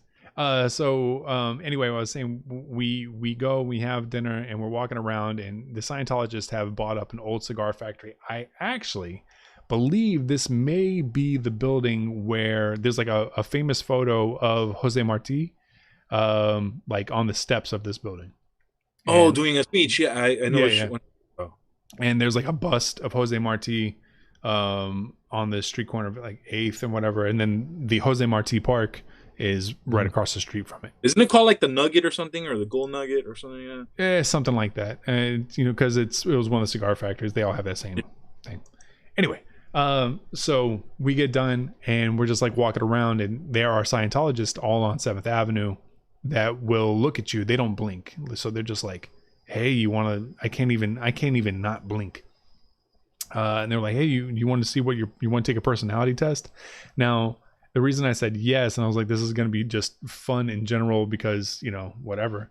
We went to, when I first moved to Tampa, I was on 7th Avenue. I did not know what a fucking Scientologist was, right? So we got stopped, and they were like, hey, you guys want to see a movie? And I'm like, oh, shit. I'm in fucking, I came from a really small town. So I'm like, I'm in the city. I get to screen a movie. This is going to be awesome. So I'm thinking it's like a new movie, and they're just trying to get like people's opinions on it or whatever. We go in there, and it was a Scientologist building, and they had us watch this like movie with all these famous actors who were Scientologists. So your Tom Cruises, your what's the guy from South Park? He was in Isaac Hayes. Oh, Isaac Hayes. Yeah. He was in it, and they were just like almost berating the viewer. Like, if you don't join Scientology, you're stupid. Like, that was like a literal line in the thing, and it was like as said by Isaac Hayes or some shit. And I was like, oh, fuck, that's weird. They'll have you watch Spaceship Earth. That would have been hilarious. So Battlefield. Go. It's all good. So we went ahead and that was my introduction to Scientology. Flash forward to 2011. I'm hanging out with my girlfriend, and or at that time, she was just a girl of interest. And so I was like, hey, you want to go to this Scientology place? She's like, yeah, let's do it. So we go in there, and really we just want to see the architecture because we really enjoy going and seeing the old buildings in Tampa, the old cigar factories and stuff like that. So we went in there, and I forgot what name she used, but I chose Jorge. So I was Jorge, and I forgot the name that she chose. I think she maybe chose her sister's name. I can't remember. If she's in the chat, she'd probably fix it or like correct me on that. And then we went in, we walked around, and we just like checking it all out, and like there was like the church part of it, and it was just all really weird. So we did it just as a way, we were like role playing as Scientologists or people who were wanting to dabble in Scientology. And yeah, and that was one of our first dates. And then it was either that same day or maybe the next day that we went to G Bar, which was a street down a block away, which was a gay bar that we went in and hung out at. And we were talking about music that kind of sticks in your head. It was the Nicki Minaj song, I wish I could have this moment for life. That was like the song that was playing while we were dancing in the club. And so that song is like always stuck in my head. It reminds me of that first date. So Ziha, sorry for still butchering that, even though I'm butchering my own fucking words. Wow, get it together, Shane. Says my first time to Ybor was to Honeypot, hence the laughing face. It was great, and I love it there. What's the Honeypot? So Honeypot is a burlesque place. There was the movie Magic Mike. They shot a lot of like B-roll from the Honeypot. That actor, what's his name? Was that Channing Tatum? Yeah, he's from Tampa. So Yeah, Tampa had like a big male stripper scene at one point, apparently. just strip clubs and stuff like that all together. Tampa is like, I think the only city that beats per capita strip clubs is Cincinnati, of all places. So, but Isn't it crazy that Las Vegas is not the top 3? Yeah, I guess Las Vegas is thinking, you know, quality over quantity. You know, I don't know. I really couldn't tell you what the quality of strip clubs are in Tampa. I've been to 3 in my entire life. Only one was in Tampa, and then there was another in Orlando. And then when I was like 18, I went to one in Ocala, Gainesville area. It's like right in between. So we're going to one of my favorite story areas where I tell you a story of the first time I went to a strip club. So are you ready for this one? Yeah, bring it on. These are all great. These are all great. And while you're telling that, I'm going to drink this entire jug of water. Drink your entire jug of water. So, in Miami is notorious for our strip clubs. Of course, like Rick Ross worked at a strip club at one point. King of Diamonds has been brought up in multiple rap songs before. Miami's pretty famous for our strip clubs. I was 23. I broke up with an ex, and my best friend told me after I broke up with my ex, I was feeling really down by myself. He's like, he knew I'd never been to a strip club in my life, and he goes, "You tell me when. We'll pull out some money. And we're gonna go to a strip club, okay?" I'm like, "I don't know. I feel it. Just do it. Just for you know, make yourself happy. Mm-hmm. Whatever." I'm like, "Okay, whatever." So one day, it just like we're both at work and we're about to clock out. I was like, "Let's do it today, bro." It was a Wednesday. I remember. He was like, "Yeah," and I was like, "Yeah." He loved going to strip clubs at that point in his life. And he goes, "Okay, you gotta take out $300, and you're gonna pick me up in about an hour, okay?" I was like, "Oh, okay." I didn't know it was so specific. I was like, "Is there a dress code?" "Jeans and a polo." I'm like, "Okay, jeans and a polo, $300. Got it."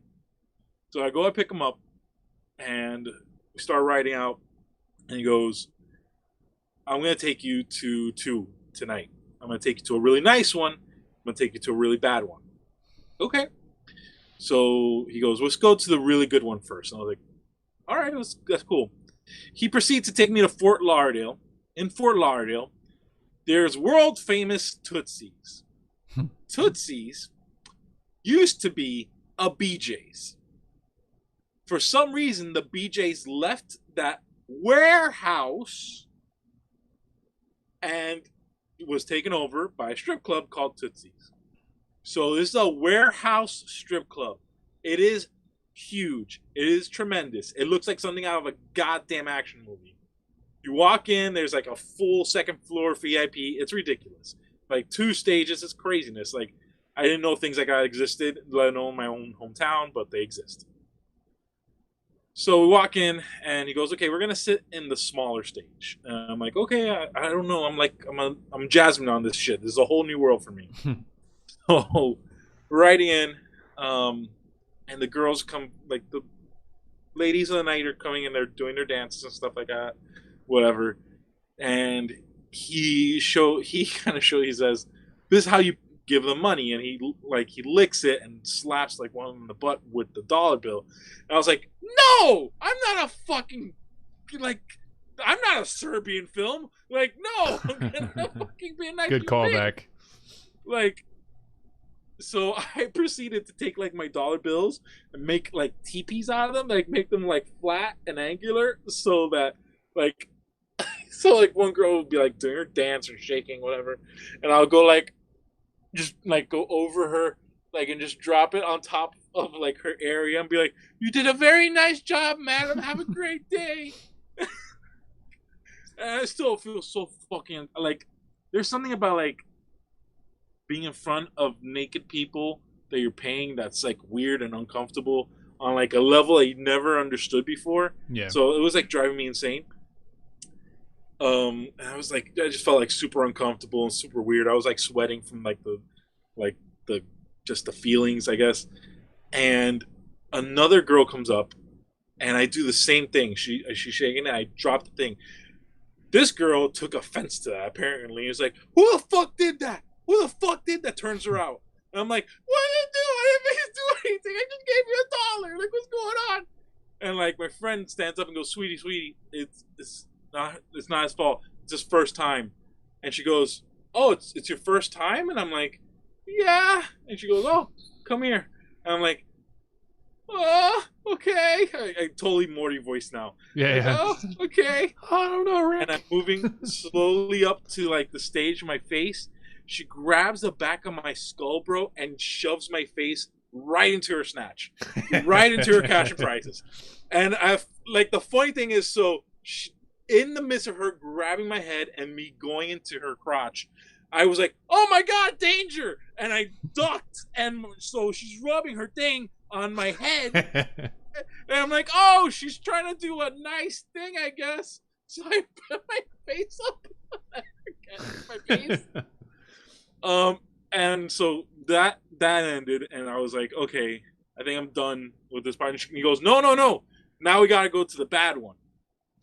So we proceed to go to South Miami to a strip club, also pretty famous, known as Booby Trap or BJ's for some people. So we go, BT's, sorry.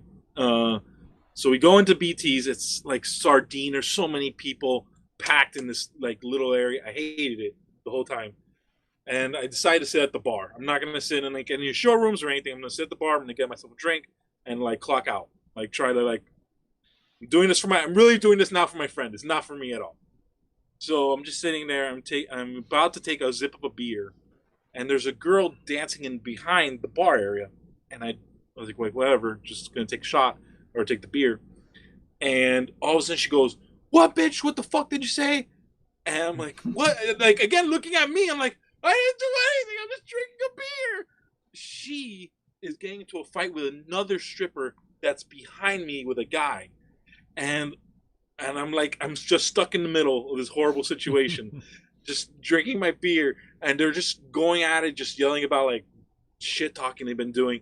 The girl grabs an empty shot glass from the bar area that I was at and goes, "Fuck!" Flings it, and in slow motion, I feel the glass pass in front of my face. I can smell the whiskey coming off the glass as it comes. It shoots by me, hits like the floor in the background of me. I see a bunch of security just start running into the area. I remember I grabbed my friend by the shirt. I did like classic asshole move, and I grabbed his collar and twisted it. I was like, "We gotta get the fuck out of here!" And we booked it out of there. And that's my night of strip clubs. And that's my story.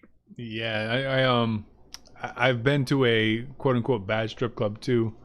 I think maybe 5 strip clubs that I've been to. This one was called Hollywood Nights, and it's in West Tampa. It's just like the one you say. It's famous for being bad. And the night I went there, that was interesting. I don't want to get into what some of these strippers were doing, not to me, but just in show in general. But there was a funny story after that. So this was before Uber and all that had really kicked off, right? So we would call cabs to get to where we needed to go to. And it was me and then a friend of mine named Charlie. And we leave and we go out to the street and we see a yellow car, see a yellow cab, like driving by. So we stop, flag it, and it stops, right? And then we go to get in. I'm like, why the fuck is this taxi all beat up? So we go to reach for the door. The window's down. The guy's like, "What the fuck are you doing? I'm not a cab." Keeping in mind that neither one of us, I don't drink. So I wasn't drunk or anything like that. This guy, he stopped because he was at a red light. He was in a yellow beat up cab because he got his car from a fucking auction and had not completely removed the paint that said taxi and shit on it. I'm like, this motherfucker is driving a cab. He can't, maybe that's why he was so lenient. He was like fucking up, trying to fight us or whatever like that. But he definitely, if it looks like a duck and fucking walks like a duck, it's not a cab, was what I learned. So that was the funny story with that. But otherwise, I've never been to a strip club and then left and I was like, "Hey, that was a good time." Never happened. Never happened at all. It's always miserable. I have been to places where fights have broken out, though not strip clubs. I'm sure there has been something like that. Definitely clubs. definitely Well, you're like a bouncer at regular one point. clubs. I was a bouncer at one point, but like I'm not even taking that into consideration when I talk about stuff like this. But there was a moment when we went to a bowling alley, again in West Tampa. We went to a bowling alley though, and it just happened to be on the same night that like a local high school was having like, I don't know, a graduation party or like whatever. But it wasn't like a school sanctioned one. It was just like a bunch of kids like, hey, let's fucking go hang out at the bowling alley. What's a like, sanction? That's a sanction. That's when I permit something for a local school. That's a sanction. Uh, but it was like whatever, and there was like music playing, and then a big ass fucking fight broke out. Big ass brawl broke out in this fucking bowling alley.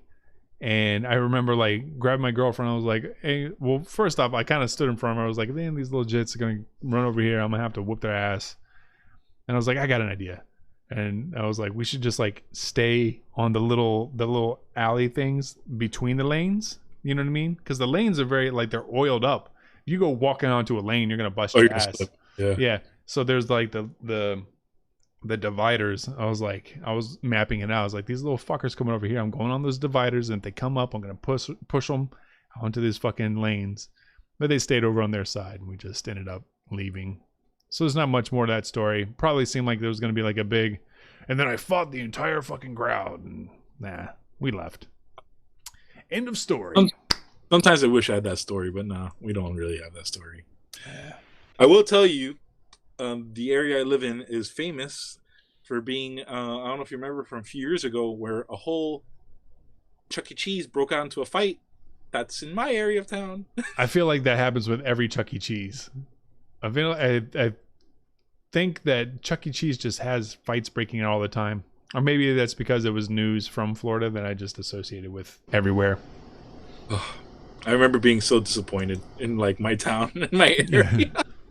You don't want to be the town that a Chuck E. Cheese broke out a fight out. A fight broke out. Cheese, Christ's sakes. Here's a sad thing. I don't think as a kid I had ever been to a Chuck E. Cheese. Really? Yeah, no. You never got scared by the animatronic pizza people? Like, oh my god, it's terrifying. Nope, never did it. Never been there. I never had the luxury of going to a Chuck E. Cheese. Would you go now? Maybe. If I wanted to fight someone. Why do you want to fight? No, come on. Get some pizza. I don't know. Play a really stupid video game. Like it's like the best part. Let me think of something. So we're talking about Chuck E. Cheese and stuff like that. There used to be this really cool place in Miami. It was like the first major laser tag place we had here in Miami, called Ultrazone. Loved that place. It was really cool. They have video games and stuff like that. I used to have a bunch of birthday parties there when I was a kid. That place is now a sex shop. Sweet. I always think of like things when I'm growing up and like how they turn into like, I don't know, worse situation. My favorite innocent laser tag place turned into a sex shop. I'm sure there are places like that have happened to me as well. But I have a funny. I think one of the hardest times I've ever laughed as an adult was when I went with some friends. Some of my friends in Orlando. We went to a bouncy castle. It was laser tag, but it was like in a bouncy room. Does that make sense? Yeah. And I laughed so fucking hard that day. As like a girl, I don't know. I was probably like 26 or something like that. So grown man. Was there anything else involved, or was it just the bounce? No. I'm straight edge. I don't drink. I don't smoke. I don't do drugs. Yeah. And so it was just me having a good time, being a grown ass kid. And it was how long you been straight edge? I like to say, when people ask me that, like, why don't you drink? I always say, well, not since the accident, and everybody gets freaked out. But it's just, I just never got into it. I got you. That's cool. Yep. I've never partaken in anything crazy. I got more questions I want to ask you. There's a lot of questions I want to ask you. What's your favorite place in Tampa? My favorite place in Tampa? Yeah. For what? Any specific thing? How about we do this? If you If there was a single Shane, what would you set up single Shane's first date to be like? Like, what were you telling him to go to? Oh, that's a good question. Um, there's a place, I've only been there once, but it's still such a cool place that this is a place I would always suggest people go to. It's called Ciros Speakeasy. It's on Bayshore and Howard. So I know that doesn't make sense to you because you're not from Tampa, but Bayshore Boulevard is like, it's a boulevard, but it's also a linear park.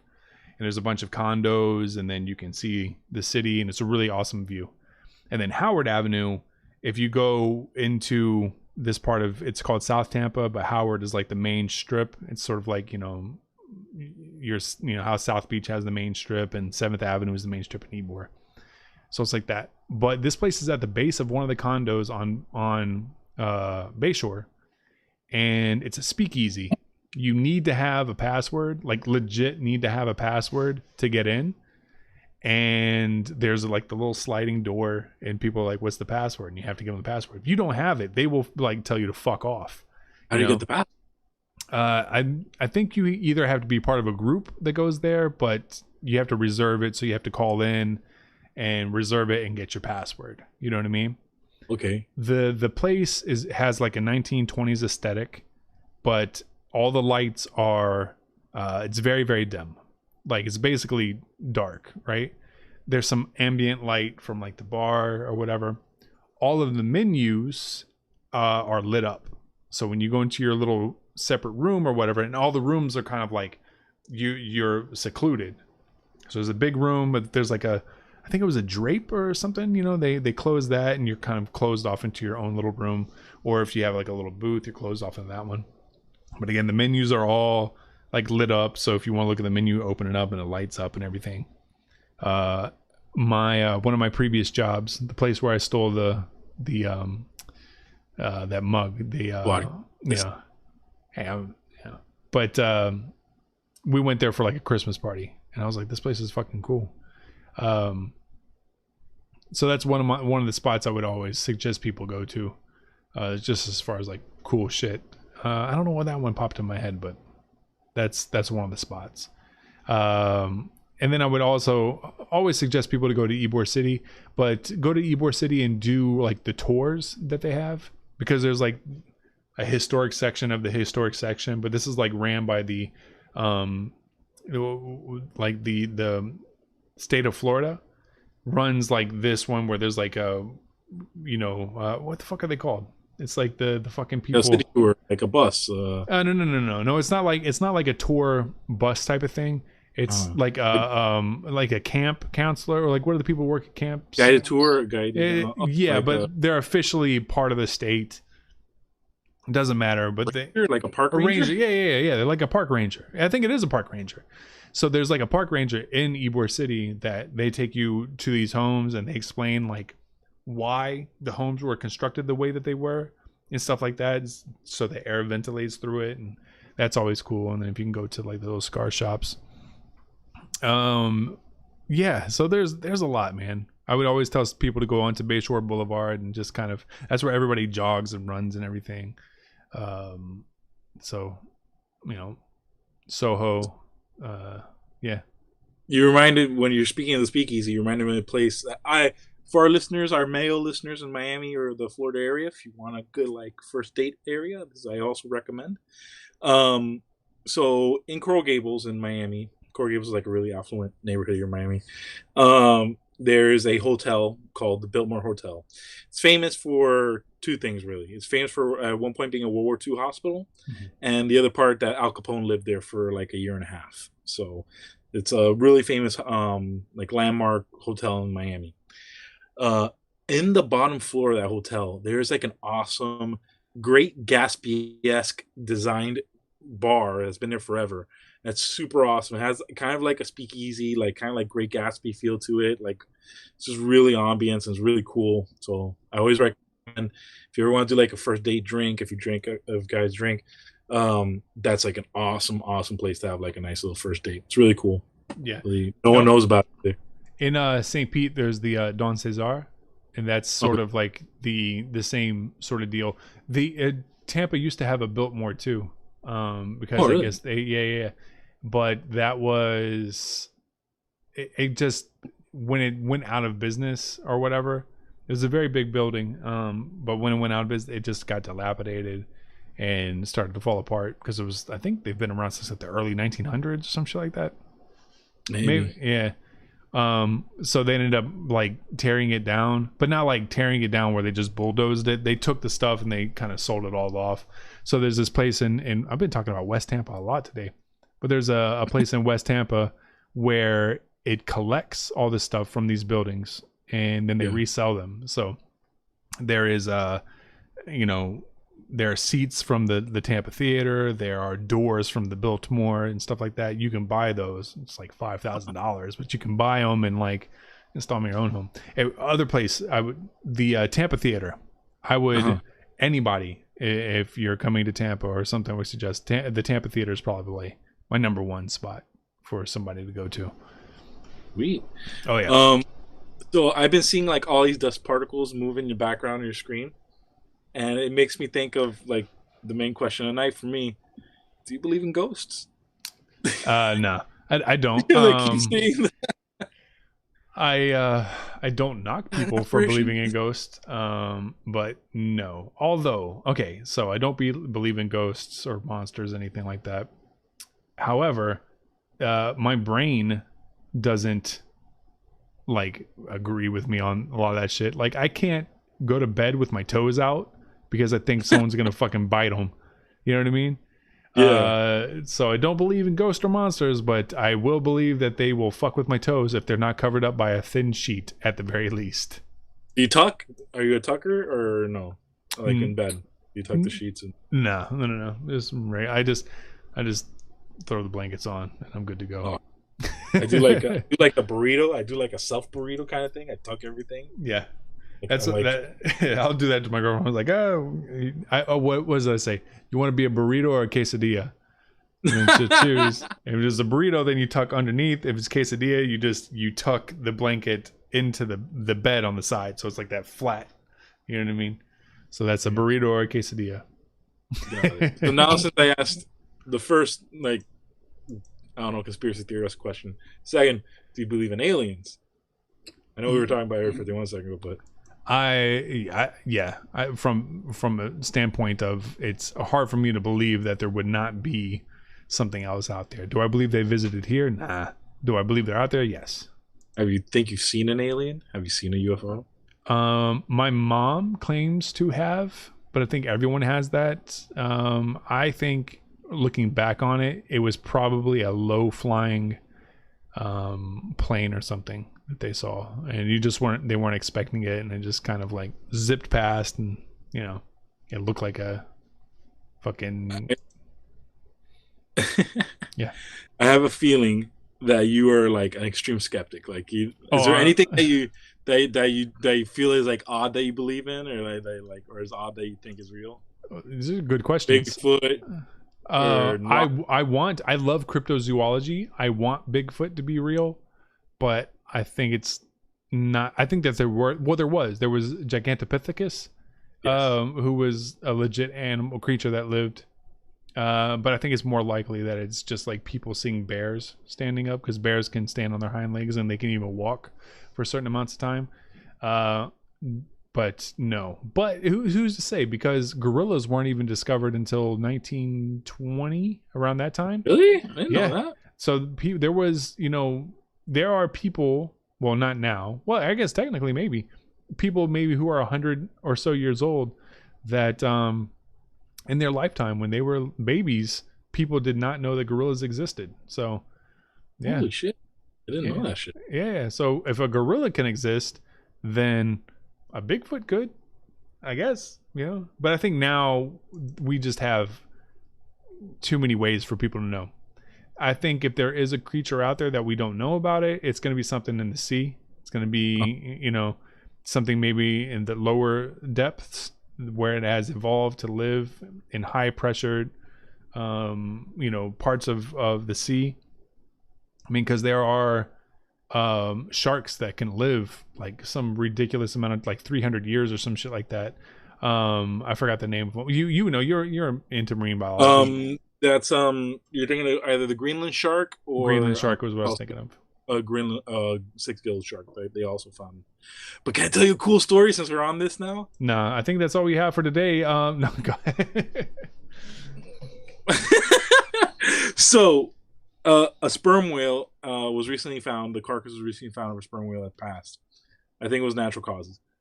When they did the autopsy, It was murder. maybe. Well, sir, here we go. All right, go ahead. When they did the autopsy on it, they found a harpoon head in it from the 1800s. I'm sorry. So now they're theorizing that sperm whales can probably live up to 200 years. That's pretty fucking cool. It was crazy. They were able to backtrack the spearhead because apparently I didn't know this. Like fucking harpoons used to have fucking dynamite on them. So when you harpooned a sperm whale, it'll fucking blow up. Jesus. Isn't that insane? That is one of the saddest things that we've talked about today. People fucking We killing still- and blowing up. Yeah, We still haven't talked about Serbian movie, but okay. that's for you to look up and research on your own time. But it was fucking crazy that the sperm whale fucking had a almost 200-year-old harpoon head in it, and that apparently so they survived it. I guess it blew up, and like the sperm whale was able to take off and not get hurt by the explosion. So when did this news break? That broke like a couple of weeks ago, a month ago, like right before the quarantine happened. That's cool. That's actually one of them. I'll look up the story. But speaking of cool things, well, this isn't cool, but it's a cool creature. I love finding out about like creatures that used to exist. It's a little sad because they don't exist anymore. But there's a relative of the manatee that lived in the ocean, and they were like, I want to say like 2 or 3 times the size of a manatee. I don't want to say it was a dugong because those still exist, I believe, over in Australia. But it was a seafaring version of the manatee.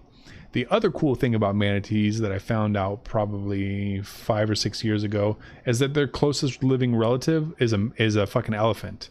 If you look at the flippers of a manatee, you can still see like where the nails would be, and it's the same sort of shape that an elephant would have. I always thought that was one of the coolest fucking things.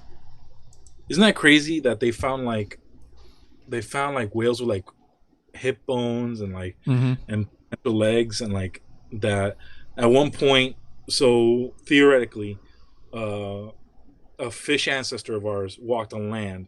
But apparently, it probably went in reverse as well. That once that we matured on land, one went back into the water. Oh yeah, no, that definitely happened. There were dog-like creatures that started off at the river and then started moving, into the sea and stuff. And they still have those residual parts that still exist on them. I want to say it's on some whales. They have like a back flipper. You know how fish have like that. Dorsal fin. No. This is one of my favorite other nerdy topics that I'm into, talking about like the evolution of animals and shit like that. I could fucking go over. There used to be a show on, it's either Science Channel or Discovery Channel. It used to come on probably in the early 2000s, and it was all about where they thought certain creatures, their evolution would go to, like Earth in 1 million years, and they would talk about how they thought that squid and octopi were going to, or octopuses, which is the correct pronunciation. You should know that, right? Octopuses, not octopi, because it's not. It's because octopi is not real, so octopuses, yes. Well, it was the lineage of the word was Greek and not Latin. So since it was Greek, it was octopuses, and if it was Latin, it would have been octopi, something like that. But they had like a whole episode on how what is the genus of octopuses and squids? Cephalopods. Yeah, cephalopods.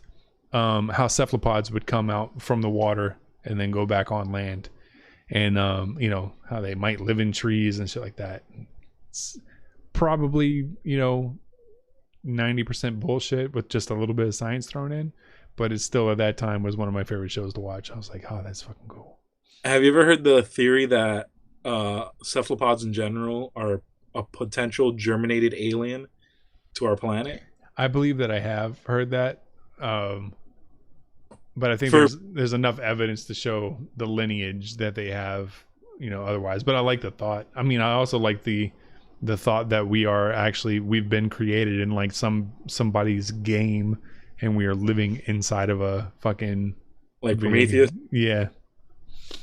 for listeners or the people, a germinated alien, it means that like an asteroid came containing like carbon material or DNA material landed on our planet, and that alien adapted, or that life form adapted and became the cephalopods. So there's a theory out there that I kind of believe, man. Come on, like the fact that they're so intelligent, the fact that they're able to like camouflage and do like so many crazy things, like change their sex midway through like their life forms, like they're fucking insane. Like it's definitely one of the coolest creatures out there. No, it's one of my favorite. I love cephalopods, primates in general. Yeah, no, I'm with you 100%. I could watch stuff. I've watched those, videos of like, you know, these squids that are like walking on land essentially, like, well, not walking, but they're on land and just kind of like going over some shit and then going back into the water. There's the one video of the guy brings a octopus on a boat. It's either octopus or a squid. I can't remember. But he brings it on the boat, and they don't kill it or anything like that. But he's like, "Hey, watch this!" And there's like this tiny hole. The hole is maybe like 4 by 4 inches, and the head on this thing is like this. And the guy's like, "Watch, he's gonna go through that hole." So you watch this fucking big ass squid or octopus like go through this tiny ass hole. It's just able to fucking form its own body and go through there.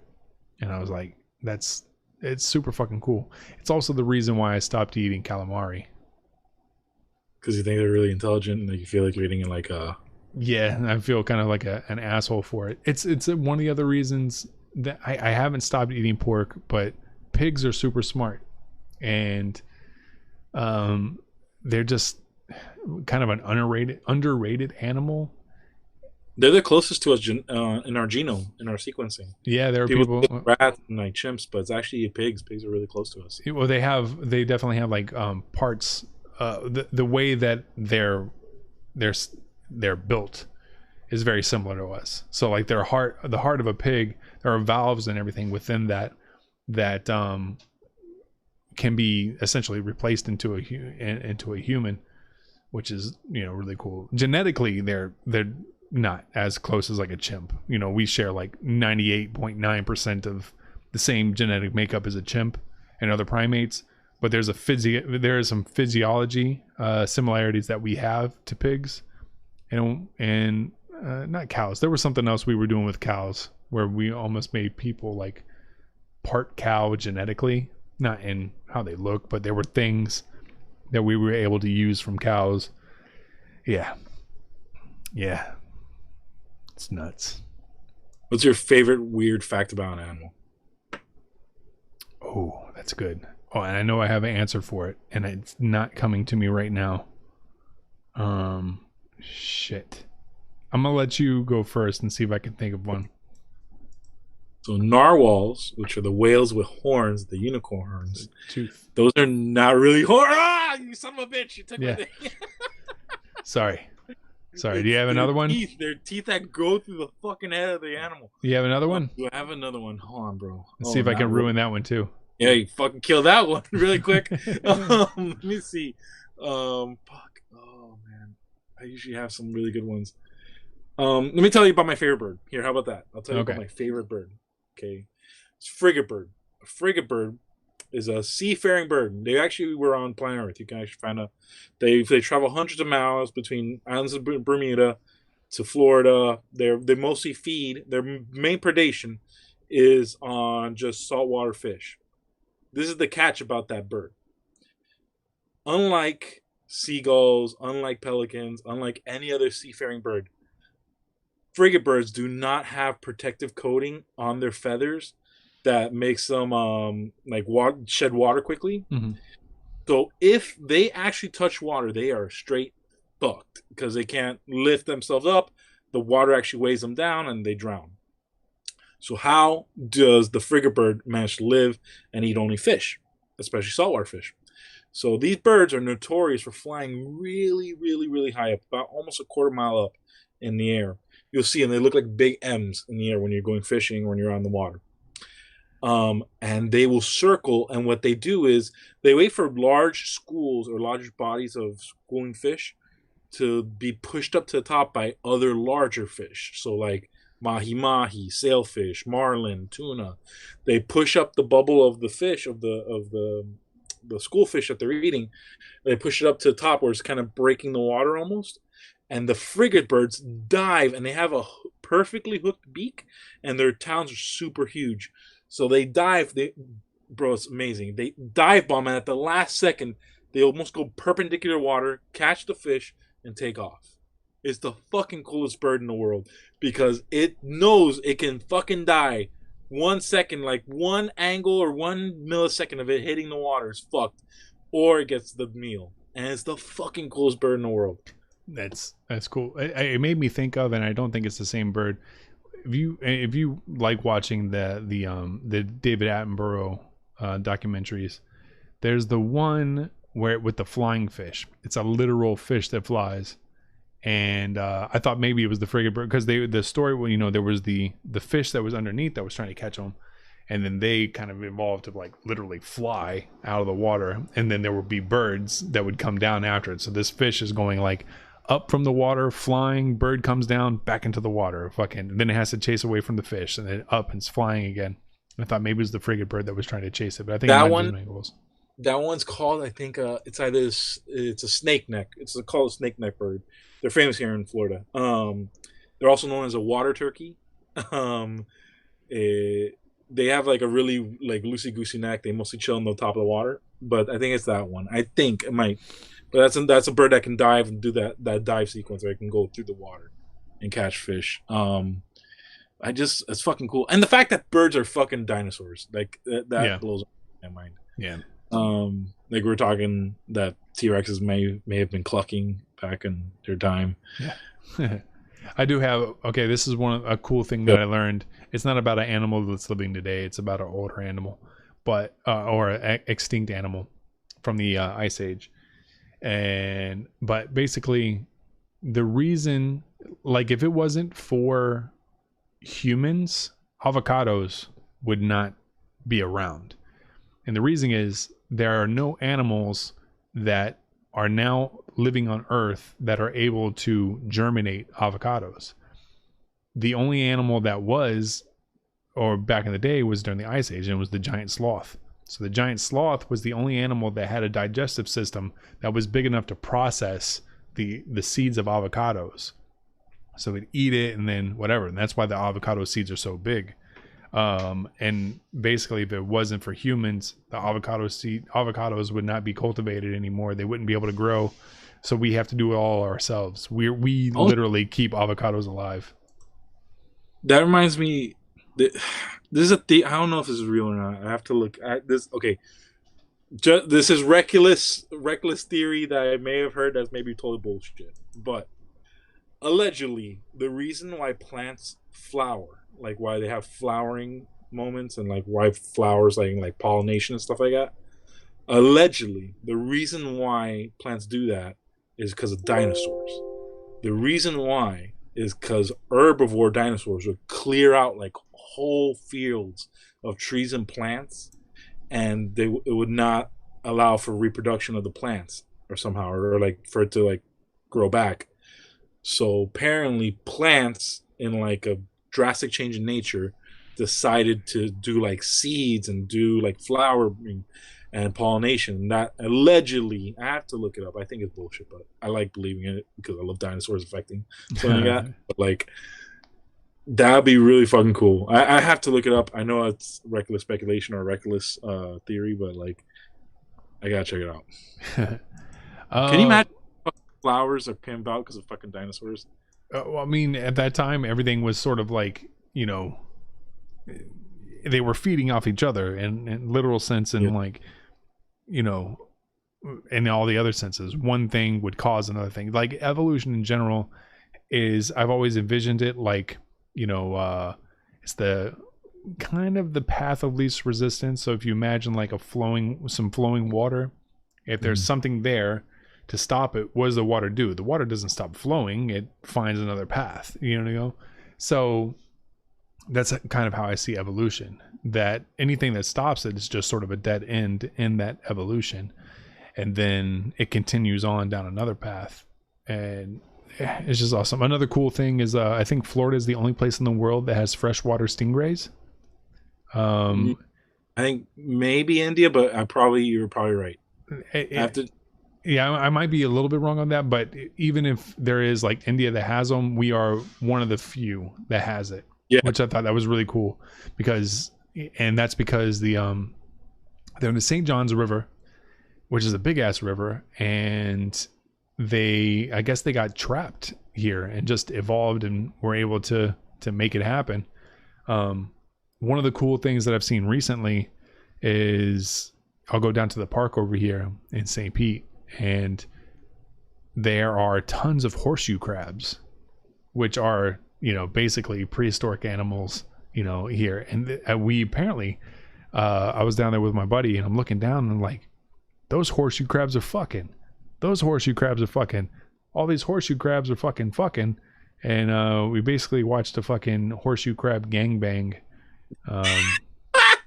Yeah. That's great. The horseshoe crabs are fucking cool. You know that blue blood, and their blood is used for blood thinners in medicine. They're actually very important in fucking medicine. How do you know how like endangered they are? Are they endangered? They might be not. There's a level before endangered. I forgot what it's called. Not protected, or there's a level before endangered, and I think they're in that level.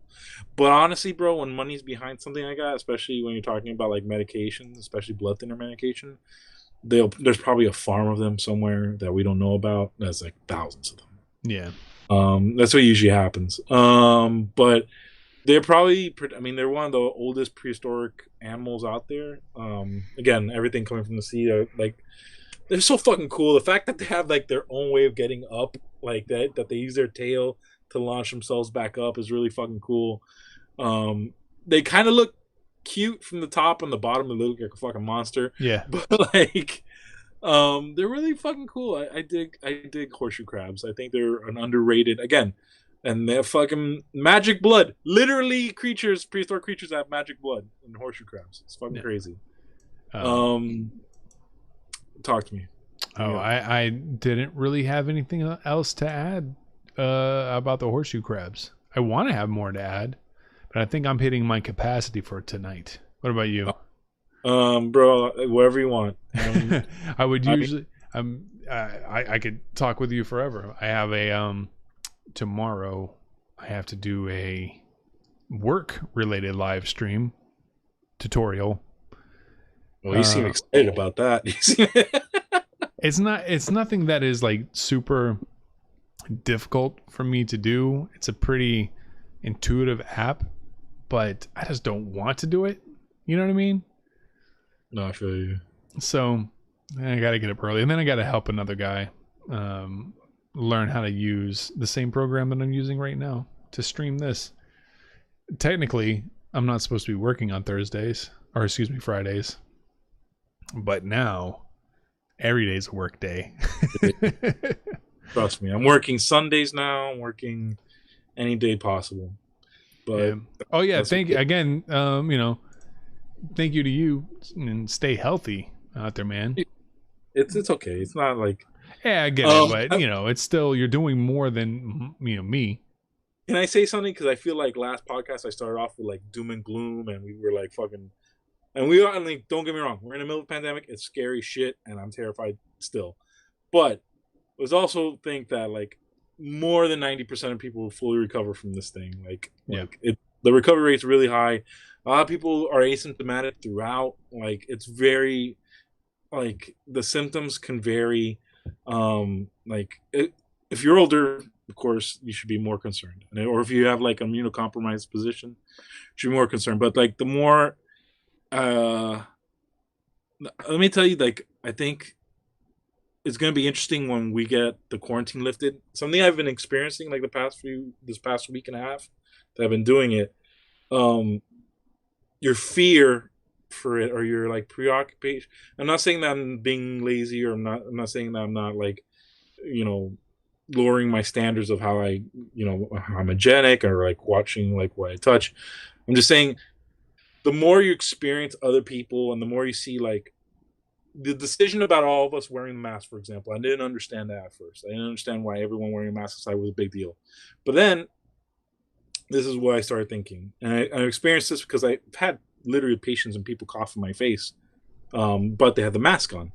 So the N95s work are considered more protective than surgical masks because they have like 4 layers of protection.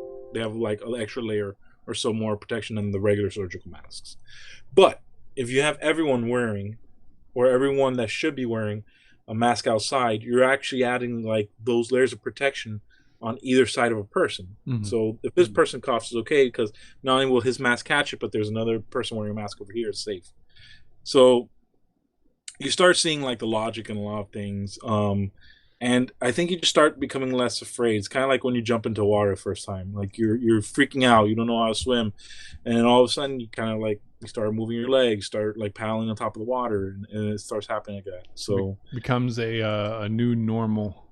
Yeah. But God, bro, I know people have been saying that it's gonna be like the new normal, like everyone's gonna be wearing masks for the rest of life, but I can't do that. I have to like leave my face and cut. That shit cuts into your face so hard. Holy shit! Like that is no fucking fun. And I know Fauci said like we're never gonna shake hands again, but I think we'll get over it pretty fucking quick, Yeah. But I think when I say it's going to become a new normal, that, who knows? I say that, and maybe I'm only saying that because that's what everybody else says. But who fucking knows? You know what I mean? Nobody knew this was going to happen. Hell no, bro. Not even though it's still not as bad as Contagion. Even though people are, this is worse than Contagion. Contagion was way fucking worse. In that movie, like 80% of the people died on Earth. Only like 5 die here. It's not that bad. I will say this, and I brought this analogy a few times, and maybe I brought it up on the last one, the last time we spoke, and I'm thinking I did. How this, I told you I'm an MCU nerd, but how it feels like we're living in the time frame after the snap. You know what I mean? Oh yeah. How like there's less traffic out on the streets. There's less, there's less cars. There are all these videos of the waterways in Italy that have cleared up because there's there's dolphins. Traffic. There's dolphins. There the CO2 levels have went down. You know what I mean? Which I hope in the future MCU movies they kind of cover that. I thought that was a missed opportunity for them to really. They only had that hint at it when Cap talks about the whales being in the Hudson. Mm-hmm. But I wanted there to be a part where they were like, fuck, it is kind of better. You know what I mean? It's better that half the people on Earth are gone. Yeah, wouldn't that have made it just a little bit more like intriguing? Like he was kind of right. I think the part about half the people, half of life in general is gone from the Earth. I think that's kind of like the deal. Well, that was the bad part. But like the fact that there were good things. That was the only part, Shane. There was no good part. Listen, I'm not trying to like. The glove's getting a little too much to you, bro. I think the fan with gloves. I just thought that was an interesting part they could have elaborated on a little bit about how like some things actually did get better, and they did. So you can't say that they didn't. They did. There was that moment with Cap talking to Black Widow. And they kind of referenced that things were like a little bit better outside. He was like, Cap was like being glass half full, because he's helicopter crashed into the building the first 5 seconds. Yeah, that sucks. Yeah, I agree. That sucks. Yeah, it's pretty bad. It's pretty bad for them. But I'm just saying, like, water's cleaner, less boats. You know what I mean? You know what I mean? You get it. Bill Withers died, for Christ's sakes! Well, this has been fun, man. This has been a blast, as Yeah, always. always.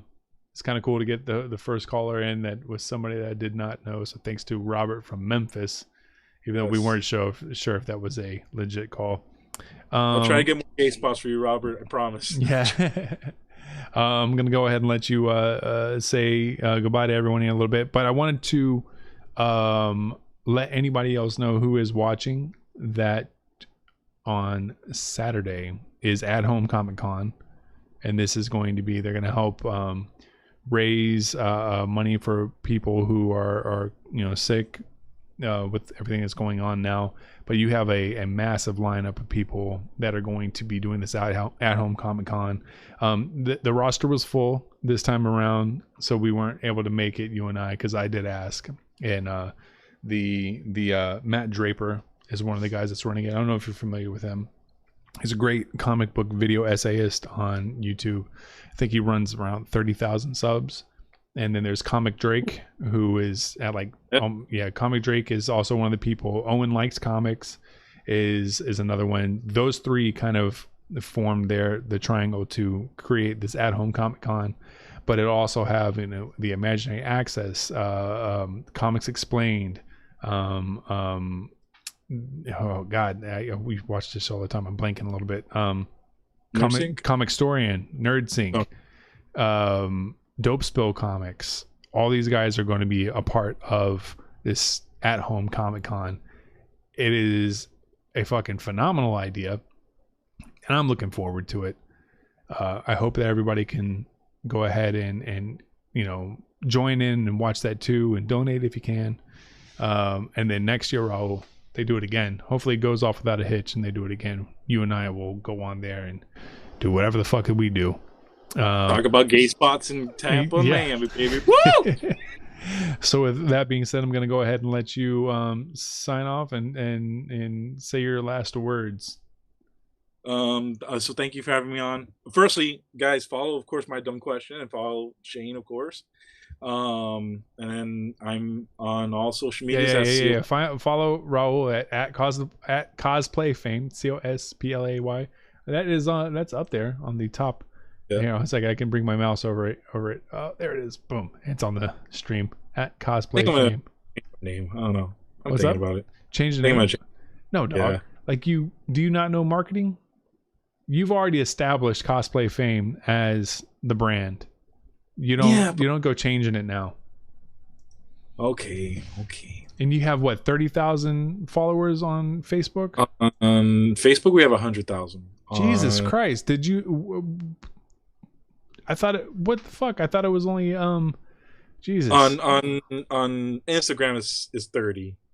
And then let me see. I think you got 100,000. If you have 100,000 followers on Facebook, you don't go changing your fucking name. You smash them with fucking content is what you do. Oh, I'm lazy. Yes, please follow us. And be safe, be kind, be kind to people. That's the only thing I recommend. Oh, you know what? There's one other thing I wanted to because I like talking about things that I thought were like cool. You know, things that have happened. Things that make you like smile. And there was over here, St. Pete is a very eclectic city. It's the best way I can describe it. I call it tropical Portland or tropical Seattle, right? Mm-hmm. The other day, last maybe Sunday, I was just sitting in here and my buddy goes, "Hey, there's a group of people walking down the street playing guitars and stuff." And I was like, "The fuck?" So I walked out there and sure as shit, there was fucking like a group of probably about 10, 11 people just walking down the street. It was a bluegrass band. Bluegrass. That doesn't have any sort of like relation to this whole fucking state. But they were a really good bluegrass band that was just walking down the street playing music. I have video here. If you give me a second, I'm going to cue it up. Yeah. I don't know that you'll be able to hear the audio. But let me go ahead and just bring it up here. And then that way, Actually, let me do it. No, let's bring up a new scene. And they were just walking around the neighborhood, or where were they walking? Yeah, Exactly? no, they were just walking down the street. There, we live in a section of St. Pete that is dubbed an artist enclave, right? So there are musicians all throughout this neighborhood, right? Across the street, there's this girl. She's always like practicing, and you can hear her playing. A couple apartments down, there's this other guy who's always playing his drums, and you can just hear music all the time out here. So, I guess technically we would be a part of that too. So I guess maybe this roaming band of bluegrass players were going to see the girl across the street specifically, because that's where they stopped in front of her house, like Christmas caroling almost, playing music. But I'm not sure. But then they just kind of, saw us watching, then stopped over and said hey to us. So let me turn on something here so that you can see it. Yeah. I don't know if you'll be able to hear the audio, so we'll see. But let me go ahead and share this with you. And then if you don't hear the audio, the people in the chat should be able to hear the audio. Yeah. But if you don't hear it, then I will. I'll send it to you offline. Yeah. So let me change the screen over so you can at least see what's going on. Am I still here? My bad. Wow. Oh, of course.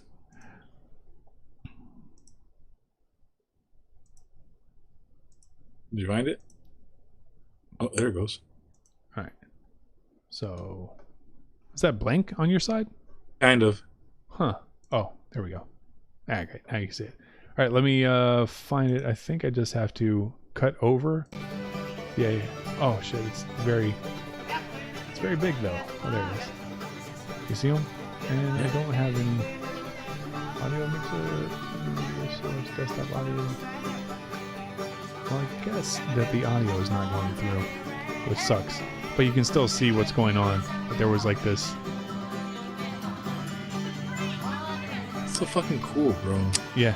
They were just like caroling. They were just like fucking like Just walking down the street, fucking, playing music, and they were fucking legit, like tight.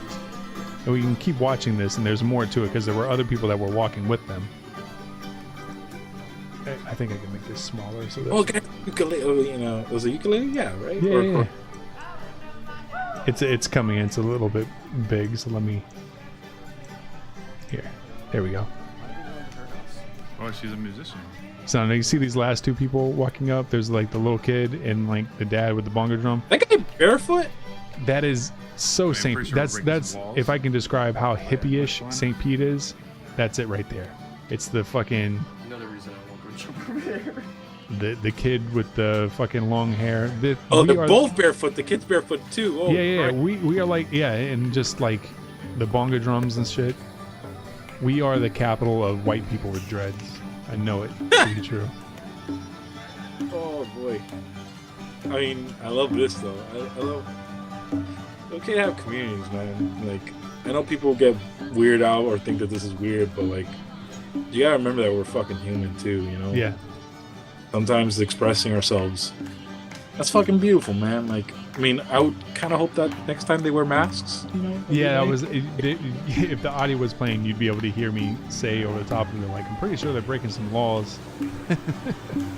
That's okay. Like, I mean, I wouldn't care that much. I mean, bro, we need joy. If there's something like the reason why Netflix is fucking blowing up right now, the reason why Disney Plus has so many viewers, like, we need joy, man. We need people to be happy, even through the toughest time. I hate quoting, like, I know I'm gonna quote an action movie now, so I apologize, but like, I always love the quote of Maximus in Gladiator, where he goes, "Death smiles at you, and all you can really do is just smile back." Yeah. Like, you can't be afraid to live. Like, I understand that this is a perfect time to be, but like,